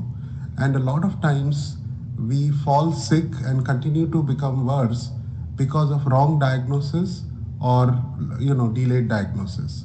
So if AI can kind of replicate the diagnosis process of a human doctor, if we can build a AI chatbot that can talk to the patient, ask the follow-up questions on the next symptoms and all of that, come up with a preclinical diagnosis like a doctor does, suggest the test and investigations, look at the reports and do a post-clinical diagnosis, and then even help out with the prescriptions and the next steps.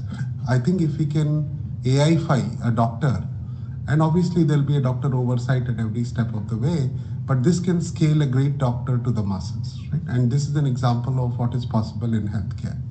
Another thing that is possible in healthcare is what we call proactive healthcare. So today we are following what we call a reactive healthcare system, where once we fall sick, then we go to the doctor. But imagine in the future, AI can monitor all your parameters, you are taking your tests and everything on a regular basis, and AI can predict what is going to happen to you in the future and help you intervene before something happens, right? So these are the possibilities of AI in healthcare. Use cases in education. So if you think about, how we are still following a 200-year-old education system that was not meant to produce innovators and thinkers, it was meant to produce factory workers and clerks for the British Empire. And we are still following that education system, right? And we are all a victim of that education system.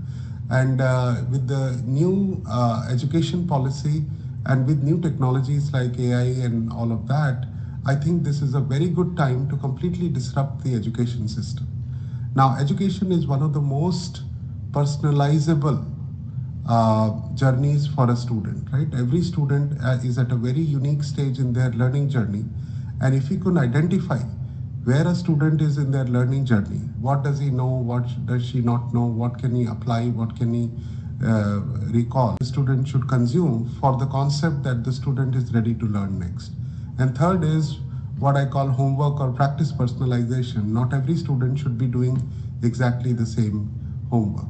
So, and the fourth idea is how do we create blended and hybrid learning environments where digital schools are happening on the devices where students are doing their content consumption from the best teachers in the world, the right content, learning the right concept at the right time, what they are ready for, doing the right homeworks. All this can be done digitally. And the physical schools, the buildings that we currently call schools, is where students go to do the labs, to do hackathons, to play football, to do debates, and to create startups, right? So I think the new education system has to be rethought very disruptively, and it is now possible with AI. The third area is agriculture. Today, our data layers in agriculture are very primitive. We are not collecting enough data on the ground. But if we did, we could actually build some of the most amazing agriculture systems, doubling the farmer income, giving very precision, advisory to every farmer every morning, what to grow, how much to water, should I put pesticide or not, which pesticide, how much fertilizer, which fertilizer. So if you think about all the advisories that a farmer needs every day, today with the Krishi Darshan program, it is not happening. We are giving a broadcast advisory, but with AI, we can actually collect and combine all the satellite data, the weather data, the soil IoT data, the knowledge of agriculture, and then come up with a very precise advisory for every farmer every single day. And that will really transform the way we think about agriculture in terms of lowering the cost and maximizing the yield of the farm. So the first principle we talked about is identify the core use cases of AI, and we talked about some of them. The second principle is that these are very complex systems. There is no single person who can solve this problem. And we need to build very comprehensive collaborative teams that involve subject matter experts in those domains, that involves, data scientists, data engineers, that involves technologists, the cloud infrastructure provider, the connectivity infrastructure provider, the policymakers, the regulators. All of us have to come together to create, to AIfy these ecosystems. And I think, like they say, it takes a village to raise a kid. Similarly, it takes all of us to come together to build these massive complex ecosystems. The third principle is, we are going to need thousands of AI models, right? In each domain, in education domain, personalization models, knowledge graph models, content creation models with Gen AI. In healthcare domain, we are going to need diagnosis models, preclinical, postclinical, radiology, pathology, all of that. Supply chain. In agriculture, again, we are going to need many, many models, satellite-based models, soil IoT-based models, advisory models, and so on. And there's no single company, there's no single organization that can build all these models. So the third key infrastructure for the country that we need is what I call an AI marketplace, where all the producers of AI models can come together and produce AI models, put them in standard APIs, and all the consumers of AI who are building solutions and applications and platforms can consume those AI models. And there is a very nice incentive structure for people to monetize their models on one side and deliver value to everybody. So imagine a PhD student built a great speech-to-text model in Telugu, and now he uploads that model in a marketplace, and everybody, whether somebody is accessing, healthcare systems or agriculture systems or education systems, needs text-to-speech models in Telugu, can access those models through the marketplace, right? And now you can see a completely new way of thinking about economy of the country in terms of these AI marketplaces. And that will really catalyze, and abstract out who is consuming and who is producing AI models. The fourth principle is that we need to not think about AI models anymore. We need to think about the operating systems of these ecosystems. So what does it mean to build an operating system for agriculture, an operating system for healthcare, an operating system for education? And what an operating system does, it connects data on one side to AI models in the middle, to decisions on the other side, in a very seamless fashion across all workflows through all systems, right? Systems of data, systems of sensors, system of intelligence system of operations. So the idea of operating system thinking is now very important, because even with 1,000 independent startups doing their own thing in isolation is not going to produce any dent if we don't integrate what all they are doing. So the most important innovation in the next decade or two is how do we build integrated solutions, end-to-end solutions, not build point solutions only, and then deliver the end-to-end value to all our stakeholders and citizens. So that is going to be another big innovation. And finally, how do we now not think about point solution applications, but think about a super app for every vertical. So imagine a super app for a student does everything digitally that a student needs, also gives all the information to parents and teachers.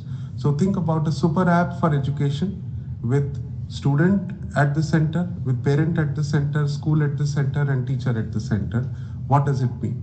Similarly, think about a super app for farmers. Today, our farmers go to one app to find the prices of the seed, to order the seed, another app to take a photo of the crop, to find out what the problem is, then another app to figure out what to do, then another app to deliver the pesticide. Now imagine if there is a super app that integrates all of the backend, all the workflows in the operating system, and imagine a farmer just takes a picture of a crop, and within a few hours the right pesticide is delivered to him, and there is no human in the loop, right?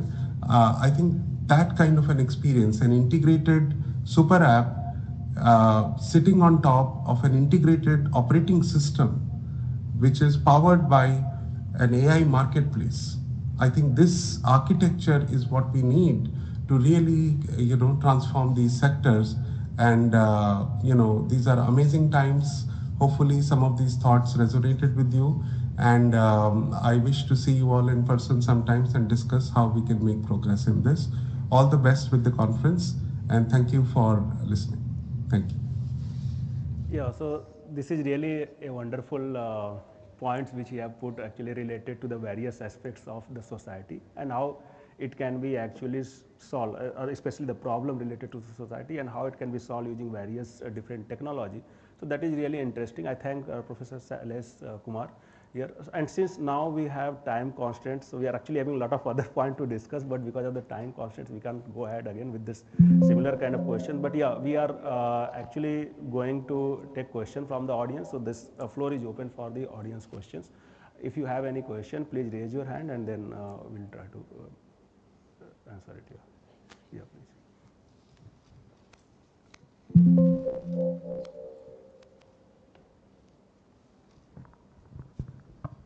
Hello sir, hello ma'am.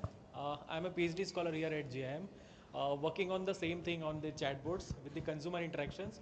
So my questions, there are multiple questions, so I'll summarize it so that you can answer it in a quick manner. Just a question is like, you are looking for providing the insights like collecting the information from the consumers, whether he has a cough or not, so that you can deal with it and AI can connect it with the experts and all. As a consumer perspective, I want to know like, why should I share my information? Because of the self-disclosure for privacy concerns. That is the one aspect. And with respect to what about the different generations, if you are talking about whether different persons or different generation may have different perspective of interacting with the AIs as of now. Say suppose the chatbots or the avatars where you can see a humanized version as well. So if we talk about the older people generation X, then they know about how these systems works and all, but they are not that much of tech savvy and they want a human to interact with. And if you see the millennials, they are okay with okay, I can have it, but better if a human I interact with. And if Gen Z we talk about like, okay, better not to go with the human, AI would work best for me. So that is the one concern. Second, the agricultural part that we talked about, sir. Image processing and all that we are talking about, we can use it for the AI. But what is your take on the current situation of Delhi, that we can see the air quality index is at a dangerous situation? So how AI can use it to give a best optimized solution for it? Thank you. think I can attempt to take the first question. As far as like air quality in Delhi, I think it's kind of at this point an intractable solution. I'm not sure that there's an AI solution for it as much as there should be like I think individual policy. Like I don't think technology is going to save air quality at this point, right? But to the point about like as a consumer or someone who's using an AI intervention and like not wanting to give that information up, I think it's a very valid concern, right? Especially what we see in these sort of development contexts is like, you know, an organization will partner with another organization or with a state entity, and they will have an AI pilot that they want to, you know, roll out in a certain area, right? Whoever falls within that area, because they are working with the organization or because they get critical information or services from the organization, they're just kind of roped into this pilot. They are told, okay, today you have to come to this like community center, someone will give you instructions, you have to download this app on your phone, you have to give this information, and if you want this very critical information, you have to be part of this program. I mean, your person on the ground who really requires this information is not going to fight back and say, oh, I don't want to download an app. If I'm getting like 200, 500 rupees to show up here, download this app, do this thing, I will give my information because that is, I have to be part of this, or someone who's a superior is telling me that I have to be part of this. So even this concept of like informed consent, right? Is it really informed if, you know, if they don't have all of the information and if they don't really have a choice to opt out of it, to not be part of these pilot programs or to not have to avail of technology to get the services that they need. The fix for that is, I mean, you have to have these sort of mechanisms in place where these end users are able to opt out, but that's really difficult to implement, especially because when you're not going direct to end user, you're going through like a sort of deployment organization who has a mandate from a state entity or who has a mandate from a funder that we have to have X number of people enrolled in this. So then when you have that constraint, like you can have that option, but will people opt out? Will they know how to opt out? Like that's a completely different thing. And I know part of what we try to do, and we haven't cracked this even as an organization, is like, how do you communicate why giving up your information is not a great thing to do? Like, you need to know where it's going to go, what it's going to be used for, who is going to have control over it, what happens if that gets leaked. How do you communicate the risk or the potential harm of that to someone who's like, I'm not doing anything wrong, the government can have my data, or like this private entity can have my data, like what does it matter to me if I'm getting what I want? It's hard. It's hard to kind of communicate that and make that case to someone, especially someone at that level. So it's a roundabout answer, but there is like an opt-in, opt-out sort of mechanism. You can put things in place where people don't have to be part of these pilot programs, but really I think there's a huge constraint around that sort of thing, yeah. So yeah, to answer Delhi, I have to fly back to Delhi today evening. So my lungs can give you a better answer. But AI can only do so much. I mean, I can give you 20 AI solutions that can potentially help, right? I can give you a heat map, I can give you some predictions, but then any AI decision needs to be followed up by an intervention, you know, that the program needs to take, right? I can predict the likelihood of an adverse outcome for a patient. I can predict what are the potential areas where there'll be crop burning. I can predict what are the major challenges with respect to, you know, which add to causing pollution. I can do some imaging and identify areas, etc. You know, I can do all those sort of things. But end of the day, I mean, if there's no action on that information, it's a waste, right? So you cannot totally rely on technology to solve it. To answer your question one around, you know, consent and, you know, how people would, if they don't want to share this data, they should not. I mean, it's as simple as that, right? While we understand that, you know, we live in a world where our data is misused more than what comes back to us in a good, let's also not forget that there have been brilliant use cases where, you know, solutions have been developed that come back to you to help you only, right?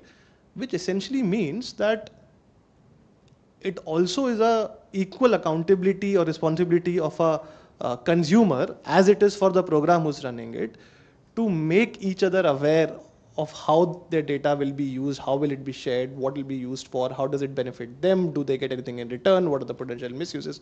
I mean, you can obviously ask questions, right?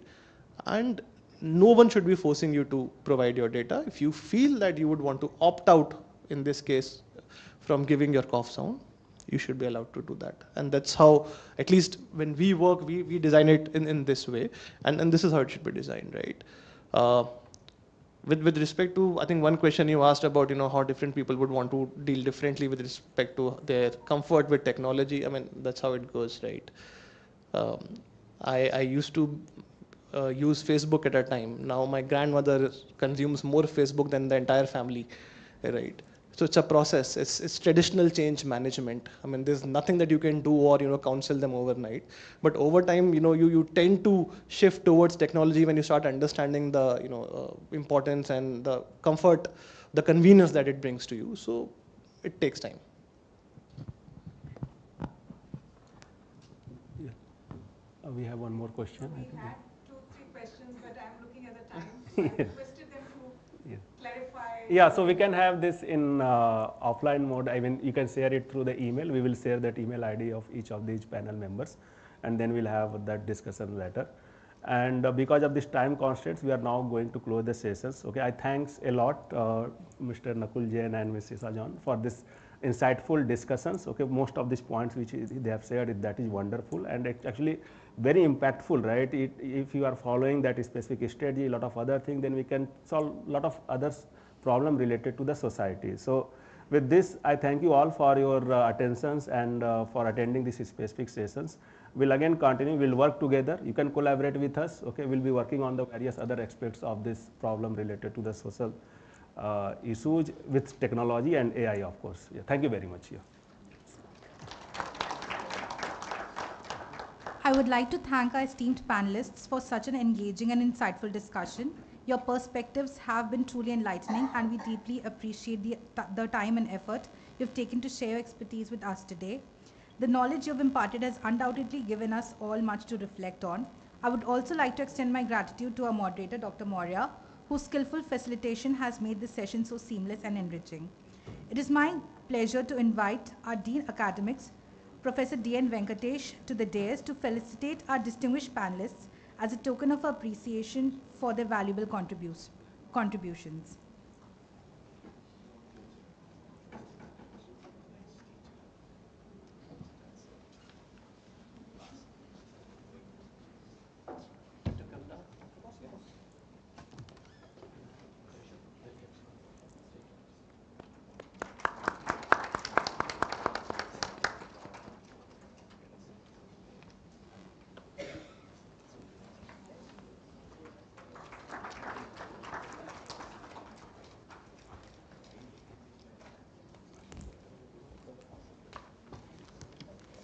Thank you, Professor Venkatesh, for your kind gesture. Before we break for lunch, I have an exciting announcement. We are excited to present a significant contribution by the Center for Social Sensitivity and Action at the Goa Institute of Management titled Compendium of Good Practices, Leveraging Technology for Social Good in India. This compendium showcases how technology is creating transformative social impact, particularly in the healthcare and agricultural sectors. We are proud to have with us two of our meritorious students, Amit Raj and Vaibhav Madhani, who have worked diligently on this project. They meticulously analyzed case studies, blogs, and engaged with industry stakeholders to synthesize relevant insights. Their efforts showcase how technology can be a powerful force for good, aligning with the Sustainable Development Goals. Their work highlights the crucial role of technology in fostering sustainable development through strategic investments in infrastructure, digital literacy, and inclusive access. I invite Professor Ajit Parulekar, Dr. Bhaskar Chatterjee, our conclave conveners, Professor Prakash Singh, Professor Anshul Singh, Professor Shrirupa Sengupta, and Professor Divya Singhal to the dais to unveil a copy of the compendium.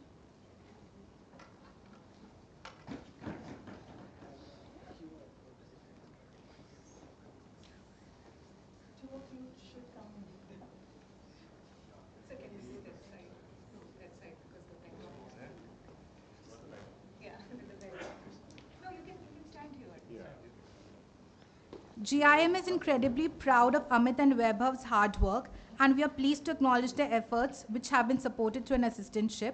Let's give them a big round of applause for their outstanding contribution.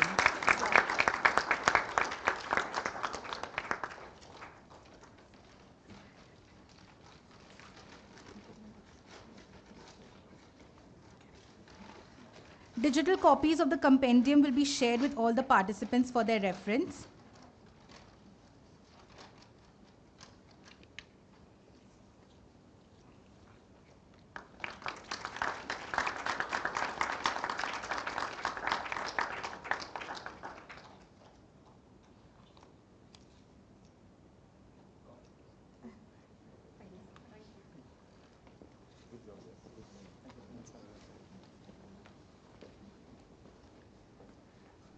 We will now take a break for lunch. Please use this time to enjoy your meal, unwind, and connect with other attendees. We will resume at 1:45 p.m. for the next session. We look forward to your continued participation as we have... Okay, we will resume at 2 p.m. for the next session. We look forward to your continued participation as we have 2 more exciting panel discussions ahead. Thank you.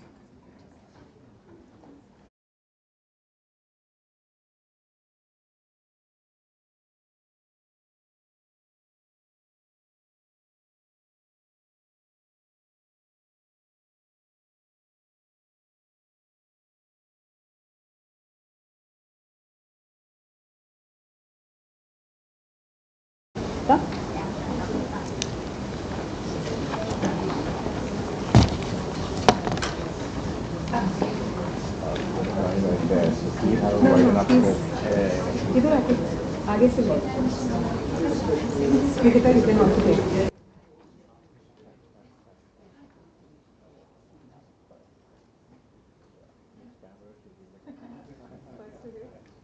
AI should determine that. We